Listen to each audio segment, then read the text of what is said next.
Yeah, good evening. So let me take my presentation first. Okay. So good evening once again. ഒരിക്കൽ കൂടി ഈ ഒരു പ്രോഗ്രാമിലേക്ക് കടന്നു വന്നിട്ടുള്ള നിങ്ങളെ ഓരോരുത്തരെയും ഞാൻ ഒന്ന് വെൽക്കം ചെയ്തുകൊള്ളട്ടെ. ഞാൻ ഡോക്ടർ ബ്രിജേഷ്. ഒരുപക്ഷെ നിങ്ങളിൽ ചിലർക്കെങ്കിലും എന്നെ പരിചയം കാണും. ഒരു യൂട്യൂബർ എന്ന നിലയിൽ യൂട്യൂബിൽ വീഡിയോസൊക്കെ ഒരു പക്ഷേ നിങ്ങൾ എൻ്റെ കണ്ടിരിക്കും. ഞാൻ ബേസിക്കലി ഒരു അധ്യാപകനാണ്. കുട്ടിക്കാനം മെരിയൻ കോളേജിലെ അസോസിയേറ്റ് പ്രൊഫസറാണ്. ഹെഡ് ഓഫ് കോർപ്പറേറ്റ് റിലേഷൻ ആണ്. അതേപോലെ ഒരു കരിയർ പ്ലേസ്മെൻറ്റ് ടോക്സൊക്കെ നടത്തുന്ന ഒരു വ്യക്തിയാണ്. നിങ്ങൾക്ക് ഇവിടെ ഒരു ലോഗോ കാണാമായിരിക്കും, ബ്രിജേഷ് അക്കാഡമി. അത് ഞാൻ സ്റ്റാർട്ട് ചെയ്തിട്ടുള്ള ഒരു അക്കാഡമിയാണ്. അത് ഓൺലൈൻ കോഴ്സുകളൊക്കെ നടത്തുന്ന ഒരു അക്കാഡമിയാണ്. അതേപോലെ ജോബ്സ് ബ്രിഡ്ജ് എന്ന് പറഞ്ഞിട്ടുള്ള ഒരു ജോബ് പോർട്ടൽ ഞാൻ നടത്തുന്നുണ്ട്. അപ്പോൾ ഇതൊക്കെയാണ് ഇറ്റ്സ് ഓൾ അബൌട്ട് മീ. അപ്പം ഞാൻ ഇന്ന് സംസാരിക്കാനായിട്ട് ഇന്ന് ഈ ക്യാൻ അപ്രൂവ് സംഘടിപ്പിക്കുന്ന ഈ ഒരു പ്രോഗ്രാമിൽ ഞാനൊരു ഇൻവൈറ്റഡ് ടോക്കിന് വേണ്ടിയിട്ടാണ് എത്തിയിരിക്കുന്നത്. ഇന്ന് 2 ടോക്കായിരിക്കും നമുക്ക് ഉണ്ടാവുക. ഫസ്റ്റ് സെഷൻ ഞാനായിരിക്കും ഹാൻഡിൽ ചെയ്യുക. അത് കഴിഞ്ഞിട്ട് സെക്കൻഡ് സെഷന് ക്യാൻ അപ്രൂവിൻ്റെ മാനേജർ ആയിരിക്കുന്ന മിസ് സ്വപ്ന ജോസഫ് ആയിരിക്കും സെക്കൻഡ് സെഷൻ ഹാൻഡിൽ ചെയ്യുക. അപ്പം ഞാൻ സംസാരിക്കാൻ ഉദ്ദേശിക്കുന്ന 2 കാര്യങ്ങളെക്കുറിച്ചായിരിക്കും. ഒന്ന്, overseas studies advantage. Why should you think about an overseas study? എന്തുകൊണ്ട് വിദേശത്ത് പഠിക്കണം? അതുകൊണ്ടുള്ള അഡ്വാൻറ്റേജ് എന്തൊക്കെയാണ്? രണ്ടാമത്, അങ്ങനെ വിദേശത്ത് പോകാൻ നിങ്ങൾ ആഗ്രഹിക്കുന്നെങ്കിൽ ചുമ്മാ ചാടിപ്പുറപ്പെടാതെ എന്തൊക്കെ കാര്യങ്ങൾ ശ്രദ്ധിക്കണം? 15 matters you need to take care. ഈ 2 കാര്യങ്ങളിലേക്കായിരിക്കും ഞാൻ പറയാനായിട്ട് ആഗ്രഹിക്കുക. This will be a very short session, and after that Sapna Joseph will be taking the rest of the class. Okay, anyway, I am thankful to all the participants who came to this platform. So let's proceed. Okay, so we will start. ഒന്ന്, ഞാൻ ആദ്യം പറയാനായിട്ട് ഉദ്ദേശിക്കുന്നത്, ആദ്യം ഒരു slide കാണിച്ചിട്ട് ഞാൻ എൻ്റെ വിഷയത്തിലേക്ക് വരാം. എനിക്ക് വളരെ ഇഷ്ടമുള്ള ഒരു പുസ്തകത്തിൻ്റെ പുറംചട്ടയാണ് ഇത്. കവർ പേജ് ആണ് ഈ കാണുന്നത്, അല്ലേ? What got you here won't get you there. ഈ പുസ്തകം എഴുതിയ ആളുടെ പേര് മാർഷൽ ഗോഡ്സ്മിത്ത് എന്നുള്ള ആളാണ്. അയാൾ പറഞ്ഞ ആ പുസ്തകത്തിന്റെ പേര് ഇങ്ങനെ ഇട്ടേക്കുന്നത്, what got you here won't get you there. ഇവിടെ വരെ നിങ്ങളെ എന്തെത്തിച്ചുവോ അത് നിങ്ങളെ അവിടെ വരെ എത്തിക്കത്തില്ല. നിങ്ങൾ എന്താകാൻ ആഗ്രഹിക്കുന്നോ അവിടെ വരെ നിങ്ങളെ എത്തിക്കത്തില്ല. You have some skills and knowledge. അത് വെച്ചിട്ടാണ് നിങ്ങൾ ഇവിടെ വരെ എത്തിയിരിക്കുന്നത്. നിങ്ങൾ എവിടെ വരെ എത്തിയെന്ന് എനിക്കറിയത്തില്ല. ചിലപ്പോൾ +2 പഠിക്കുന്നവരായിരിക്കും, ചിലപ്പോൾ ഡിഗ്രി പഠിക്കുന്നവരായിരിക്കും, ചിലപ്പോൾ PG പഠിക്കുന്നവരായിരിക്കും, ചിലപ്പോൾ ഇതൊക്കെ കഴിഞ്ഞ ജോലി തേടുന്നവരായിരിക്കും. ഏതായിക്കൊള്ളട്ടെ, നിങ്ങളെ ഇവിടെ വരെ കൊണ്ടുവന്ന ആ കഴിവുകളും ആ അറിവുകളും നിങ്ങൾ എവിടെ വരെ ആകാൻ ആഗ്രഹിക്കുന്നോ അവിടെ വരെ നിങ്ങളെ എത്തിക്കത്തില്ല. എന്താണ് reason? The world has changed like anything. ലോകത്ത് വലിയ മാറ്റങ്ങൾ വന്നുകൊണ്ടിരിക്കുകയാണ്. എപ്പോഴും ലോകത്ത് മാറ്റങ്ങൾ വന്നുകൊണ്ടിരിക്കുന്നു. പക്ഷേ കഴിഞ്ഞ 6-7 മാസങ്ങൾ കൊണ്ട് ലോകത്ത് വന്ന മാറ്റം, ബിൽഗേറ്റ്സ് പറഞ്ഞു അടുത്ത 10 കൊല്ലങ്ങൾ കൊണ്ട് വരേണ്ടിയിരുന്ന മാറ്റമാണ് കഴിഞ്ഞ 6-7 മാസങ്ങൾ കൊണ്ട് വന്നിരിക്കുന്നത്. So the world has changed like anything. Are you changed? നിങ്ങൾ മാറിയിട്ടുണ്ടോ? ഈ മാറ്റത്തിനൊത്ത് are you coming up with new skills and new knowledge? then only you will be successful. ഈ മാറ്റത്തിനൊത്ത് പുതിയ അറിവുകളും കഴിവുകളും നിങ്ങൾ വളർത്തിയോ എന്ന് മാത്രം ഞാൻ ആമുഖമായിട്ട് നിങ്ങളോട് ചോദിക്കുന്നു. അങ്ങനെ കൂടുതൽ അറിവുകളും കഴിവുകളും വളർത്തുവാനുള്ള ഒരു മികച്ച മാർഗമാണ് നമുക്ക് ഈ ജോബ് എബ്രോഡ് അല്ലെങ്കിൽ എഡ്യൂക്കേഷൻ എബ്രോഡ് എന്നുള്ളത്. അപ്പോൾ അതിനുള്ള അഡ്വാൻറ്റേജസ് എന്തൊക്കെയാണ് എന്ന് നമുക്ക് ഒന്ന് കാണാനായിട്ട് സാധിക്കും. Of course the first thing, exposure. നമുക്കറിയാം, അല്ലേ? വിദേശത്തൊന്ന് പോയാൽ, അത് പഠനത്തിനായിക്കൊള്ളട്ടെ, ഒന്ന് പോയാൽ നമുക്ക് കിട്ടുന്ന എക്സ്പോഷർ അത് വളരെ വലുതായിരിക്കും. ഞാൻ ആദ്യമായിട്ട് വിദേശത്ത് പോകുന്നത് 2005-ലാണ്. ദുബായിൽ ഒരു ജോലിയുമായി ബന്ധപ്പെട്ട് പോയതാണ്. അത് കഴിഞ്ഞിട്ട് 2003-ലാണ് പോകുന്നത്. 2005-ൽ ഞാൻ തിരിച്ചു വന്നു കഴിഞ്ഞാൽ പിന്നെ ഞാൻ അങ്ങ് ആകെ മാറിപ്പോയി കേട്ടോ. ബിക്കോസ് എനിക്ക് കിട്ടിയ എക്സ്പോഷർ. പിന്നീട് 5 കൊല്ലം കഴിഞ്ഞ് 2010-ൽ ഞാൻ വീണ്ടും ബ്രസീൽ എന്ന് പറഞ്ഞ രാജ്യത്ത് പോയി.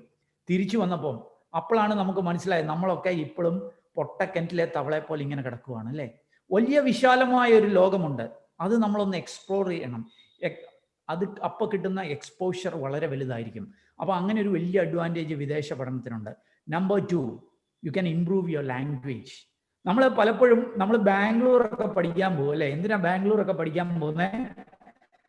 പേരൻസിനോട് ചോദിച്ചാൽ പറയും, പിള്ളേരെ അവിടെ വിടുന്നത് എന്തിനാണെന്ന് ചോദിച്ചാൽ അവൻ്റെ ഇംഗ്ലീഷ് ഒന്ന് മെച്ചപ്പെട്ടോട്ടെ, അവസാനം നമുക്കറിയാം എന്ത് സംഭവിക്കുന്നു അല്ലേ. നമ്മുടെ കൂടെ താമസിക്കുന്നവന്മാരെല്ലാം മലയാളം പഠിക്കും, നമ്മുടെ ഇംഗ്ലീഷ് ഒട്ട് ബേസിക്കത്തുമില്ല. But that is not the case when you go abroad. പ്രത്യേകിച്ച് UK പോലെയുള്ള രാജ്യങ്ങളിലൊക്കെ പോയാൽ നമ്മുടെ ഇംഗ്ലീഷ് നന്നായിട്ട് ഡെവലപ്പ് ചെയ്യാം. എൻ്റെ ഒരു സുഹൃത്ത്, he was working with me, അവൻ എന്നോട് പറഞ്ഞൊരു സ്റ്റോറി ഉണ്ട്. ആദ്യം UK പോയപ്പോൾ ഒരു ഇംഗ്ലീഷും അറിയത്തില്ല, MBA പഠിക്കാനാണ് പോയത്, ഒരു ധാരണ ഇല്ലാതെയാണ് പോയത്. അവിടെ ചെന്നപ്പം കഷ്ടകാലത്തിന് 3-ാമത്തെ ദിവസം ലാപ്ടോപ്പ് കേടായി. IBMന്റെ ലാപ്ടോപ്പാണ്. അപ്പോൾ അതിന് ഇന്റർനാഷണൽ വാറണ്ടി ഉണ്ട്. അപ്പോൾ എങ്ങനെ അത് ഉപയോഗിക്കണമെന്ന് ചോദിച്ചപ്പോൾ ആരോ പറഞ്ഞു അവരുടെ കോൾ സെന്ററിൽ വിളിക്കണം. കോൾ സെന്ററിൽ വിളിച്ചാൽ എടുക്കുന്നത് നല്ല UK ആക്സെന്റിൽ സംസാരിക്കുന്ന, അവൻ്റെ ഇംഗ്ലീഷ് കേട്ടിട്ട് ഇവനൊന്നും പറയാൻ പറ്റത്തില്ല. 1 മാസം എടുത്ത് ഇവൻ്റെ പ്രോബ്ലം ഒന്ന് പറഞ്ഞു കൊടുക്കാൻ ഡെയിലി വിളിക്കും. പക്ഷെ ആ 1 മാസം കൊണ്ട് ഒരു വലിയ ഗുണം കിട്ടി എന്ന് പറയുന്നുണ്ട്. അയാളുമായിട്ട് സംസാരിച്ച് ഇവൻ്റെ ലാംഗ്വേജ് ഇമ്പ്രൂവ് ചെയ്തു എന്ന് പറയും. അതുകൊണ്ട് പുള്ളി എപ്പോഴും സജസ്റ്റ് ചെയ്യുന്നത് best weather to improve your English is to talk with a customer care executive. ഞാൻ പറയുന്നത് ലാംഗ്വേജ് ഇമ്പ്രൂവ്മെന്റിന് വിദേശ പഠനം വളരെ നല്ലതാണ്. 3, ബീങ് ഇൻഡിപെൻഡന്റ് അല്ലേ. നമ്മൾ വീട്ടിലായിരിക്കുമ്പോൾ എന്താ പ്രശ്നം? പലരും പേരൻസ് ഹോസ്റ്റലിൽ വിടാറുണ്ട്, അവന് നന്നാകട്ടെ എന്ന് പറയും. എന്താ പ്രശ്നം? വീട്ടിലായാൽ ഭക്ഷണം കൊണ്ട് ടേബിളിൽ അമ്മ വെച്ച് തരും, ഡ്രസ്സ് അഴുക്കായാലും അങ്ങോട്ട് ഇടും, അമ്മ വേണേൽ അലക്കിക്കോട്ടെ അല്ലേ. വീട്ടിൽ എന്താവശ്യം ഉണ്ടെങ്കിലും അമ്മയും അപ്പനും ചെയ്തു കൊടുക്കും, നമ്മളിങ്ങനെ മലന്നിങ്ങനെ കിടക്കും അല്ലേ, റിമോട്ടും എടുത്ത്, അല്ലെങ്കിൽ മൊബൈൽ ഫോണുമായിട്ട് നമ്മൾ ഇരിക്കും അല്ലേ. എന്നാൽ ഒരു വിദേശ പഠനത്തിന് പോയാൽ എല്ലാ കാര്യങ്ങളും നമ്മൾ തന്നെ ചെയ്യേണ്ടി വരും അല്ലേ. നമ്മുടെ ഡ്രസ്സ് നമ്മൾ ക്ലീൻ ചെയ്യണം, നമ്മുടെ ഫുഡ് നമ്മൾ കുക്ക് ചെയ്യണം, നമ്മുടെ പ്ലേറ്റ്സ് നമ്മൾ ക്ലീൻ ചെയ്യണം. So you will become independent അല്ലേ. സ്വന്തമായി കാര്യങ്ങൾ ചെയ്യാവുന്ന ഒരു സ്കില്ല് ഡെവലപ്പ് ചെയ്യാൻ വിദേശ പഠനം നല്ലതാണ് എന്നുള്ള കാര്യം ഓർക്കുക.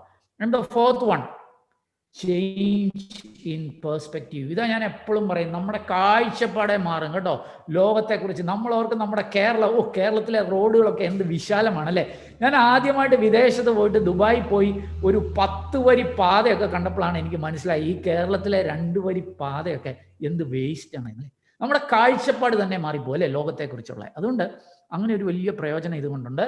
പിന്നെ definitely will get A better pay package. അവിടെ ജോലി ചെയ്യാൻ ഉദ്ദേശിക്കുന്നുണ്ടെങ്കിൽ മികച്ച ബെറ്റർ പേ പാക്കേജ്, മികച്ച ജോലി അവസരങ്ങൾ, നല്ല ശമ്പളമുള്ള ജോലി അവസരങ്ങളൊക്കെ കിട്ടാനുള്ള സാധ്യതകളുണ്ട്. PR chance, PR means permanent residence. ആ രാജ്യത്തെ ഒരു റെസിഡന്റ് ആകുവാൻ അല്ലെങ്കിൽ ഒരു സിറ്റിസൺ ആകാനുള്ള സാധ്യതകൾ ചില രാജ്യത്തുണ്ട് എന്നുള്ള കാര്യം ഓർക്കുക. ഇങ്ങനെ കുറേ അഡ്വാൻറ്റേജ് ഉള്ളതുകൊണ്ട് ഞാനൊക്കെ എപ്പോഴും റെക്കമെൻഡ് ചെയ്യും, കഴിയുമെങ്കിൽ വിദേശ പഠനത്തിന് പോവുക. കഴിയുമെങ്കിൽ, ദാറ്റ് ഇസ് വെരി ഇമ്പോർട്ടൻറ്റ് കേട്ടോ. എല്ലാവർക്കും അത് കഴിഞ്ഞു എന്ന് വരത്തില്ല. ചിലപ്പോൾ വീട്ടിലെ ഫിനാൻഷ്യൽ സിറ്റുവേഷൻ അതിന് അനുകൂലമായി മാറി എന്ന് വരത്തില്ല. ഇനി ഫിനാൻഷ്യൽ സിറ്റുവേഷൻ മാത്രമല്ല, പേരൻസിന് ചിലപ്പോൾ താല്പര്യം കാണത്തില്ല. ഇനി ലോൺ എടുത്ത് പോകാമെന്ന് വെച്ചാൽ ചിലപ്പോൾ ലോൺ ശരിയായെന്ന് വരത്തില്ല. സോ കഴിയുമെങ്കിൽ you can think about A foreign study. അപ്പം അതൊരു നല്ല ഒരു ഓപ്ഷൻ ആയിരിക്കും എന്ന് ഞാൻ സൂചിപ്പിച്ചു എന്നുള്ളേ ഉള്ളൂ. നിങ്ങൾ വിദേശത്ത് പോയി സെറ്റിൽ ആവുക എന്നുള്ളതല്ലേ പറഞ്ഞിട്ട് പഠിച്ചു കഴിഞ്ഞ് തിരിച്ച് ഇന്ത്യയിൽ വന്ന ഓപ്പർച്യൂണിറ്റീസ് നോക്കാം. That's all up to you. ഏതായാലും ഇങ്ങനെ കുറേ അഡ്വാൻറ്റേജസ് ഇതിനുണ്ട് എന്നുള്ള കാര്യം ഓർക്കുക. ഇനി നമ്മൾ കാണുന്നത് എന്തൊക്കെ കാര്യങ്ങൾ നിങ്ങൾ ശ്രദ്ധിക്കണം വിദേശത്ത് പോകുന്നതിന് മുമ്പായിട്ട്. ഞാൻ ഏകദേശം 1 കൊല്ലം മുമ്പാണ്, കഴിഞ്ഞ കൊല്ലം എനിക്ക് തോന്നുന്നു ജൂൺ ജൂലൈയിൽ ഒരു പയ്യൻ എന്നെ കാണാൻ വന്നു.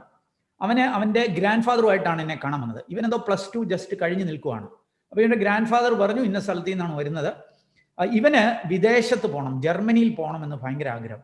ഞങ്ങൾക്കാണ് ഇതിനെക്കുറിച്ചൊന്നും അറിയില്ല, സാർ ഒന്ന് പറഞ്ഞു കൊടുക്കണം എന്ന് പറഞ്ഞാണ് എൻ്റെ അടുത്ത് വന്നത്. ഞാൻ വലിയ എക്സ്പെർട്ടൊന്നും അല്ല കേട്ടോ, ഞാൻ ഇങ്ങനെ ബേസിക് ആയിട്ടുള്ള കാര്യങ്ങൾ അറിയാമെന്നുള്ളേ ഉള്ളൂ. പല ആൾക്കാർ എന്നെ വിളിച്ച് വലിയ വലിയ കാര്യങ്ങൾ ചോദിക്കാറുണ്ട്. സാറേ, നോർവേയിൽ നിന്നിട്ട് ഇന്ന കോഴ്സ് എന്താണ് ബയോമെഡിക്കൽ എഞ്ചിനീയറിംഗിന്റെ ഇന്ന സ്പെഷ്യലൈസേഷൻ നോർവേയിൽ എടുക്കുന്നതാണോ അതോ അത് ജർമ്മനിയിൽ എടുക്കുന്നതാണോ, ഇങ്ങനെയൊക്കെ ചോദിക്കാറുണ്ട്. എനിക്ക് യാതൊരു ധാരണയില്ല കേട്ടോ. ഞാൻ ഈ ഉപരിവിപ്ലവമായ കാര്യങ്ങളെ എനിക്കറിയത്തുള്ളൂ. ഇത് കഴിഞ്ഞ് ക്ലാസ് എടുക്കുന്ന സപ്നയെ പോലെയുള്ള എക്സ്പേർട്സിന് ഇതിനെക്കുറിച്ച് കൂടുതൽ കാര്യങ്ങൾ പറഞ്ഞുതരാൻ പറ്റും. അപ്പോൾ ഈ പയ്യൻ എൻ്റെ അടുത്ത് വന്നു. അപ്പോൾ ഞാൻ ചോദിച്ചു, നീ എന്താ ജർമ്മനി പഠിക്കാൻ ആഗ്രഹിക്കുന്നത്? അപ്പോൾ അവൻ എനിക്ക് ഇങ്ങനെ ഒരു പീസ് ഓഫ് ഒരു നോട്ടീസ് കാണിച്ചു തന്നു. ആ നോട്ടീസ് ഞാൻ വായിച്ചപ്പോൾ ഏതോ, എൻ്റെ നാട് കോട്ടയാണ്, കോട്ടയത്തുള്ള ഏതോ ഒരു സ്ഥാപനം അവരെന്തോ ഒരു നോട്ടീസ് അച്ചടിച്ചേക്കുവാണ്. അതിനകത്ത് ജർമ്മൻ പഠനം, മലയാളത്തിലാണ് അടിച്ചേക്കുന്നത്, ജർമ്മനിയിൽ പഠിക്കാം, എന്നിട്ട് എന്തോ ഒരു കോഴ്സ്, എന്തോ ഒരു ഡിപ്ലോമ, ഒരു സർട്ടിഫിക്കറ്റ് കോഴ്സ്. ഇവൻ ഇത് കണ്ടത് മാത്രമേ ഉള്ളൂ, ഇവന് ജർമ്മനി പഠിക്കണം. ഇവന് വീട്ടുകാരോട് പറഞ്ഞു ഈ വല്യപ്പനെയും കൊണ്ട് ഇങ്ങ് വന്നേക്കുവാണ്. ഞാൻ ചോദിച്ചേട്ടാ, നീ ഇതെന്ത് കോഴ്സാന്ന് നിനക്കറിയാമോ? ഒരു ഡിഗ്രി അല്ല, ഒരു ഡിപ്ലോമ അല്ല, ഒരു സർട്ടിഫിക്കറ്റ് കോഴ്സ് പോലും ആണെന്ന് അറിയില്ല. എന്ത് ചെലവ് വരുമെന്നറിയാം? ഒന്നും അറിയത്തില്ല. എനിക്ക് ഇത് കണ്ടു, എനിക്കിതിൽ പോകണം. ഞാൻ ആ പയ്യനെ മാറ്റി നിർത്തിയിട്ട് അവൻ്റെ വല്യപ്പനോട് ചോദിച്ചു. അപ്പോൾ അവൻ പറഞ്ഞു അവൻ്റെ അപ്പനൊന്നും ഇവിടെ ഇല്ല, പ്രത്യേകിച്ച് വരുമാനം ഒന്നുമില്ല, വളരെ ബുദ്ധിമുട്ടിലാണ്. ഈ ചെറുക്കൻ്റെ നിർബന്ധം കാരണം ഇതിനെക്കുറിച്ച് ചിന്തിക്കുവാണ്. ഫിനാൻഷ്യലി സൗണ്ട് അല്ലെങ്കിൽ പോകണ്ടെന്നല്ല ഞാൻ പറയുന്നത്. But you should take care of lot of things. എന്തൊക്കെ കാര്യങ്ങൾ നിങ്ങൾ ശ്രദ്ധിക്കണം. നന്നായിട്ടൊന്ന് പഠിച്ചിട്ടേ ഇതിന് ഇറങ്ങാവുള്ളൂ. അതിന് എക്സ്പേർട്സ് നിങ്ങളെ ഹെൽപ്പ് ചെയ്യും. അവരുടെ ഹെൽപ്പ് എടുത്ത് നിങ്ങൾ പഠിക്കണം. എന്തൊക്കെ കാര്യങ്ങൾ പഠിക്കണം? ഒന്ന്, you should learn about the country where you want to do your higher study. ഏത് രാജ്യത്ത് പഠിക്കണം? ഒട്ടനവധി ഓപ്ഷൻസ് ഉണ്ട് അല്ലേ? UK ഉണ്ട്, കാനഡ ഉണ്ട്, ഓസ്ട്രേലിയ ഉണ്ട് അല്ലേ, US ഉണ്ട്, പിന്നെ മലേഷ്യ ഉണ്ട്, ദുബായ് ഉണ്ട്, സ്കാൻഡിനേവിയൻ കൺട്രീസ് ഉണ്ട്, യൂറോപ്യൻ കൺട്രീസ് ഉണ്ട്. ഇത് എവിടെ പോകണം? ഒത്തിരി കാര്യങ്ങൾ നിങ്ങൾ കൺസിഡർ ചെയ്യണം കേട്ടോ. ക്ലൈമറ്റ് കൺസിഡർ ചെയ്യണം. നമുക്ക് ചില രാജ്യങ്ങളിലൊക്കെ വളരെ എക്സ്ട്രീം ക്ലൈമറ്റ്സ് ഒക്കെ ഉണ്ട്. അതൊക്കെ നമുക്ക് താങ്ങാൻ പറ്റുന്ന ക്ലൈമറ്റ്സ് ആണോ? അതൊക്കെ കൺസിഡർ ചെയ്യണം. വിസ കിട്ടാൻ സാധ്യതയുണ്ടോ? ഇപ്പൊ US ചിലപ്പോൾ വിസ കിട്ടാൻ അത്ര എളുപ്പമെന്ന് വരത്തില്ല, അല്ലെ, ഇറ്റ്സ് വെരി കോസ്റ്റ്ലി. നമുക്ക് അവിടുത്തെ ക്ലൈമറ്റ് താങ്ങാൻ പറ്റുമോ? ആ രാജ്യം നമുക്ക് അനുകൂലമാണോ? ചിലപ്പോൾ ഇന്ത്യക്കാരുമായിട്ട് എന്താ പറയുക, അത്ര നല്ല ചില റേസിസം പ്രോബ്ലംസ് ഒക്കെ വരുന്ന രാജ്യങ്ങൾ കാണും. ഇങ്ങനെ ഒത്തിരി കാര്യങ്ങൾ ആ രാജ്യത്തെക്കുറിച്ച് നമ്മൾ പഠിക്കണം, എന്നിട്ടേ ആ രാജ്യം ചെയ്യാവുള്ളൂ. ഏറ്റവും ബെസ്റ്റ് 2 രാജ്യമാണ് UK, കാനഡ എന്ന് അവിടെ മെൻഷൻ ചെയ്തേക്കുന്നത്. ഈ ക്ലാസ്സിൽ നമ്മൾ കൂടുതലായിട്ട് സംസാരിക്കുക UK, കാനഡ ഓപ്ഷൻസിനെ കുറിച്ചായിരിക്കും. അതൊരു 2 മികച്ച ഓപ്ഷൻസ് ആണ്. അത് മാത്രമാണ് എന്ന് പറയുന്നില്ല, പക്ഷെ 2 മികച്ച ഓപ്ഷൻസ് ആണ് because of many other reasons. അതിനെക്കുറിച്ച് ഞങ്ങൾ പറയാം. Second, fees. പഠിക്കാൻ പോകുന്ന ഫീസിനെ കുറിച്ചൊന്ന് നിങ്ങൾ മനസ്സിലാക്കണം അല്ലേ. Fees is very important. ഫീസിനോടൊപ്പം തന്നെയാണ് ലിവിങ് എക്സ്പെൻസ്, ജീവിത ചെലവ് എത്രയാകും എന്നതിനെക്കുറിച്ച് പഠിക്കണം. ചില കോഴ്സുകൾക്ക് ഇന്ത്യയിൽ പഠിക്കുന്നതിനേക്കാൾ കുറഞ്ഞ ചെലവിൽ വിദേശത്ത് പഠിക്കാം, അങ്ങനെ ഓപ്ഷൻസ് ഉണ്ട്. അപ്പോൾ അത് ഫീസ്, ലിവിങ് എക്സ്പെൻസ്. ഇപ്പൊ ജർമ്മനിയിൽ പലരും പറയാറുണ്ട് ജർമ്മനിയിൽ ഫ്രീ ആണ് പഠനം, എഡ്യൂക്കേഷൻ ഇസ് ഫ്രീ, PG ഒക്കെ കുറെ ഫ്രീ ഉണ്ട് അവിടുത്തെ ഗവൺമെന്റ് യൂണിവേഴ്സിറ്റി. അതുകൊണ്ട് ഞാൻ ജർമ്മനിയിൽ പോവാണ്. പക്ഷേ ഒരു കാര്യം ഓർക്കണം, ജർമ്മനിയിൽ ഫീസ് ഇല്ലെങ്കിൽ പോലും living expense is very high, ജീവിത ചെലവ് വളരെ കൂടുതലാണ്. നിങ്ങൾ ജർമ്മനിയിൽ ഫ്രീ ആയിട്ട് പഠിച്ചാൽ പോലും നിങ്ങൾക്കുണ്ടാകുന്ന ചെലവിലും കുറവായിരിക്കും ഹംഗറിയിൽ പോയിട്ട് ഫീസ് കൊടുത്ത് പഠിക്കുന്നത്. കാരണം ഹംഗറിയിൽ ലിവിങ് എക്സ്പെൻസ് കുറവാണ്. അപ്പൊ ഈ ഫീസിനെ കുറിച്ച് ഒരു ധാരണ വേണം, എത്ര ചെലവാകും. ചിലർക്ക് യാതൊരു ധാരണയില്ല. നമ്മുടെ ഫിനാൻഷ്യലി നമ്മൾ ഓക്കെ ആണോ? ചിലപ്പോൾ ലോണിനെ കുറിച്ചൊക്കെ നിങ്ങൾ ചിന്തിക്കും. എല്ലാവർക്കും ലോൺ കിട്ടിയെന്ന് വരത്തില്ല. ചിലപ്പം കൊളാട്രൽ സെക്യൂരിറ്റി ഒക്കെ കൊടുക്കേണ്ടി വരും. ചിലപ്പോൾ നമ്മുടെ പറമ്പോ അങ്ങനെ എന്തെങ്കിലുമൊക്കെ നമ്മൾ സെക്യൂരിറ്റി, അതൊന്നും നമ്മുടെ പേരിലില്ലെങ്കിൽ ചിലപ്പം ലോൺ കിട്ടിയെന്ന് വരത്തില്ല. അപ്പോൾ ഫീസ് നമുക്ക് അഫോർഡബിൾ ആണോ? ലിവിങ് എക്സ്പെൻസ് എത്രയാവും? ഇതൊക്കെ നമ്മൾ കൺസിഡർ ചെയ്യേണ്ടതാണ്. University institution, where are you going to study? ആ യൂണിവേഴ്സിറ്റി നല്ല യൂണിവേഴ്സിറ്റി ആണോ? റെപ്യൂട്ടഡ് യൂണിവേഴ്സിറ്റി ആണോ? ചില കാര്യങ്ങളൊക്കെ ഇപ്പം മെഡിസിന് പഠിക്കാൻ പോവുകയാണെങ്കിൽ MCI സർട്ടിഫൈഡ് ആണോ? മെഡിക്കൽ കൗൺസിൽ ഓഫ് ഇന്ത്യയുടെ സർട്ടിഫൈഡ് യൂണിവേഴ്സിറ്റി ആണോ? അത് ഇല്ലെങ്കിൽ പഠിച്ചിട്ട് യാതൊരു കാര്യവും ഇല്ല. ഇങ്ങനെ ഒത്തിരി കാര്യങ്ങൾ അതിനകത്ത് ശ്രദ്ധിക്കേണ്ടതായിട്ടുണ്ട്. യൂണിവേഴ്സിറ്റി, അതേപോലെ ടോപ്പ് യൂണിവേഴ്സിറ്റീസിനെ നിങ്ങൾക്ക് കണ്ടുപിടിക്കാനായിട്ട് പറ്റും. വേൾഡ് റാങ്കിങ്സ് ഉണ്ട്, QS റാങ്കിങ്സ് ഉണ്ട്, അല്ലെങ്കിൽ ടൈംസ് റാങ്കിങ് ഉണ്ട്, അല്ലെ ഷാങ്കായ് റാങ്കിങ് ഉണ്ട്. ഇങ്ങനെ ചില റാങ്കിങ്സ് ഉണ്ട്. ഈ റാങ്കിങ്സിലൂടെ നമുക്ക് നല്ല യൂണിവേഴ്സിറ്റികൾ കണ്ടുപിടിക്കാനായിട്ട് സാധിക്കും. ഇപ്പം UK എടുത്താൽ UK-യിൽ 140+ യൂണിവേഴ്സിറ്റീസ് ഉണ്ട്. അതിൽ തന്നെ ടോപ്പ് ഒത്തിരി യൂണിവേഴ്സിറ്റീസ് ഉണ്ട്. ചിലതൊക്കെ നമുക്കറിയാം, ഓക്സ്ഫോർഡ് യൂണിവേഴ്സിറ്റി അല്ലേ, അതൊക്കെ നമുക്കറിയാവുന്നതാണ്. ഇതൊക്കെ UK-യിലാണ്. അത് അവിടെ ഒന്നും കിട്ടിയില്ലെങ്കിൽ പോലും നല്ല യൂണിവേഴ്സിറ്റികളുണ്ട്. അപ്പൊ അങ്ങനത്തെ നല്ല യൂണിവേഴ്സിറ്റികളാണോ? ഓർക്കുക, ഈ വിദേശത്തൊക്കെ നല്ല യൂണിവേഴ്സിറ്റികളുണ്ട് കേട്ടോ. ടോപ്പ് 500, ഈ ടൈംസ് റാങ്കിങ്ങിലൊക്കെ ടോപ്പ് 500-ൽ നമ്മുടെ എല്ലാ IITs പോലും വരുന്നില്ല. പക്ഷേ ഈ ഓസ്ട്രേലിയയിലെയും UK-യിലെയും ഒക്കെ ഒത്തിരി യൂണിവേഴ്സിറ്റികൾ ഈ ടോപ്പ് 500-ൽ വരും. അപ്പോൾ നമുക്ക് IIT പഠിക്കുന്നതിലും സ്റ്റാൻഡേർഡിൽ നമുക്ക് ഈ യൂണിവേഴ്സിറ്റിയിലൊക്കെ പഠിക്കാനായിട്ട് നമുക്ക് കഴിയും. അതിനുള്ള ഓപ്ഷൻസ് ഉണ്ട്. അപ്പോൾ അതിനെക്കുറിച്ചൊക്കെ ഒരു വ്യക്തമായ ധാരണ നമ്മൾ ഉണ്ടാക്കണം. പിന്നെ ഏത് കോഴ്സ് പഠിക്കുന്നു? ആരെങ്കിലും പറയുവാണ് ഇന്ന കോഴ്സിന് പൊക്കോ എന്ന് പറയുന്നത് പറയാതെ, നമുക്ക് താല്പര്യമുണ്ടോ, നമ്മുടെ അഭിരുചിക്കൊത്തതാണോ? അല്ലാതെ ഇന്ന യൂണിവേഴ്സിറ്റി ആ കോഴ്സേ ഉള്ളൂ അതുകൊണ്ട് ഞാൻ അത് പഠിക്കുന്നു, അങ്ങനെയല്ല. നിങ്ങൾക്ക് താല്പര്യമുള്ള ഒരു കോഴ്സാണോ? നിങ്ങൾക്ക് അനുയോജ്യമായ കോഴ്സാണോ? That is very important. അതേപോലെ നിങ്ങൾ പഠിക്കുന്ന ഡിഗ്രി ആണോ, ഡിപ്ലോമ ആണോ, സർട്ടിഫിക്കറ്റ് ആണോ? ഒരു സർട്ടിഫിക്കറ്റ് കോഴ്സിനേക്കാൾ എപ്പോഴും നല്ലതാണ് you go for a diploma course. Diploma കോഴ്സിനേക്കാൾ നല്ലതാണ് you go for a degree course. അതേപോലെ ഒരു ഇൻസ്റ്റിറ്റ്യൂഷൻ പഠിക്കുന്നതിലും നല്ലതാണ് ഒരു യൂണിവേഴ്സിറ്റി പഠിക്കുന്നത്. ഈ കാര്യങ്ങളൊക്കെ ഞങ്ങൾക്ക് മനസ്സിലാക്കണം. അതേപോലെ ഈ വിദേശത്ത് ഉപയോഗിക്കുന്ന വേർഡ്സ് അല്ലെ, ഇപ്പൊ UG എന്ന് പറഞ്ഞാൽ അണ്ടർ ഗ്രാജുവേഷൻ, നമ്മുടെ ഡിഗ്രിയെ വിദേശത്ത് വിളിക്കുന്ന അണ്ടർ ഗ്രാജുവേഷൻ ആണ് അല്ലെ. നമ്മുടെ ഡിഗ്രിയെ അണ്ടർ ഗ്രാജുവേഷൻ, നമ്മൾ ഡിഗ്രിയെ വിളിക്കുന്ന ഗ്രാജുവേഷൻ അല്ലെ. ഞാൻ ഗ്രാജുവേഷൻ കഴിയുന്നത്, ഞാൻ ഡിഗ്രി കഴിഞ്ഞു വന്ന, പക്ഷെ അവർ വിളിക്കുന്ന UG ആണ്, അണ്ടർ ഗ്രാജുവേഷൻ. അതേപോലെ PG അത് തന്നെ. ഇനിയും നമ്മുടെ ഇവിടെ MBBS എന്ന് വിളിക്കുന്നതാണ് റഷ്യയിലൊക്കെ പോയ MD. ഞാൻ MD കഴിഞ്ഞു, റഷ്യയിൽ നിന്ന് MD കഴിഞ്ഞു എന്ന് പറഞ്ഞാൽ അവൻ PG കഴിഞ്ഞു എന്നല്ല, അവൻ നമ്മുടെ MBBS കഴിഞ്ഞു എന്നാണ്. അപ്പോൾ ഇങ്ങനത്തെ ഈ ടേംസിലുള്ള ഡിഫറൻസ് ഒക്കെ മനസ്സിലാക്കുക വളരെ പ്രധാനപ്പെട്ടതാണ്. മീഡിയം ഓഫ് ലാംഗ്വേജ് നിങ്ങൾ പ്രത്യേകം ചെക്ക് ചെയ്യണം കേട്ടോ. പല പിള്ളേരും പെട്ടുപോകുന്ന ഒരു ഏരിയയാണ്. പ്രത്യേകിച്ച് ഈ MBBS പഠനത്തിനൊക്കെ ചൈനയിലും റഷ്യയിലും ഒക്കെ പോയിട്ട് മലയാളം ചൈനീസ് മീഡിയത്തിലും മറ്റേ എവിടെയാണ് റഷ്യയിലൊക്കെ പോയിട്ട് റഷ്യൻ മീഡിയത്തിലൊക്കെ പഠിക്കാറുണ്ട്. ആകെ പെട്ടുപോകും. അതുകൊണ്ട് ഏത് മീഡിയത്തിലാണ് ഇംഗ്ലീഷ് മീഡിയം ആണെന്ന് ഉറപ്പ് വരുത്തുക. അതേപോലെ ഇംഗ്ലീഷ് മീഡിയമാണ്. ഇപ്പോൾ ചൈനയിൽ ചിലപ്പോൾ ഇംഗ്ലീഷ് മീഡിയത്തിൽ പഠിച്ചാലും ചിലപ്പോൾ നിങ്ങൾക്ക് അവരുടെ ഇംഗ്ലീഷ് ഫോളോ ചെയ്യാൻ പറ്റിയെന്ന് വരത്തില്ല. അപ്പം നിങ്ങൾക്ക് ഫോളോ ചെയ്യാൻ പറ്റുന്നതാണോ? ഇതൊക്കെ വളരെ പ്രധാനപ്പെട്ട കാര്യങ്ങളാണ് കേട്ടോ. അവരുടെ ഇംഗ്ലീഷ് ഫോളോ ചെയ്യാൻ പറ്റും. ഇങ്ങനെ കുറേ അധികം കാര്യങ്ങൾ നിങ്ങൾ കെയർഫുൾ ആയിരിക്കണം അല്ലേ. വേറെ എന്താണ്? പാർട്ട് ടൈം ജോബ് ഓപ്പർച്യൂണിറ്റി ഉണ്ടോ? പാർട്ട് ടൈം ജോലി ചെയ്യാൻ പറ്റുമോ? പല വിദേശ രാജ്യങ്ങളിലും നിങ്ങൾക്ക് പാർട്ട് ടൈം ചെയ്ത് നിങ്ങളുടെ ജീവിത ചെലവ്, ലിവിങ് എക്സ്പെൻസ് ഒരു പരിധി വരെ കണ്ടെത്താൻ സാധിക്കും. ഇപ്പോൾ ഫസ്റ്റ് ഇയറിൻ്റെ ഫീസ് ഇവിടെ നിന്ന് അടച്ചാൽ സെക്കൻഡ് ഇയറിൻ്റെ ഫീസ് അടയ്ക്കാൻ ഒരു പാർട്ട് നിങ്ങൾക്ക് തന്നെ വർക്ക് ചെയ്ത് കണ്ടുപിടിക്കാം. 20 hours. ഇപ്പോൾ UK-ലൊക്കെയാണ് 20 മണിക്കൂർ നിങ്ങൾക്ക് പാർട്ട് ടൈം ജോലി ചെയ്യാനുള്ള അവസരമുണ്ട്. അപ്പോൾ അങ്ങനത്തെ കാര്യങ്ങൾ നിങ്ങൾ കണ്ടുപിടിക്കണം.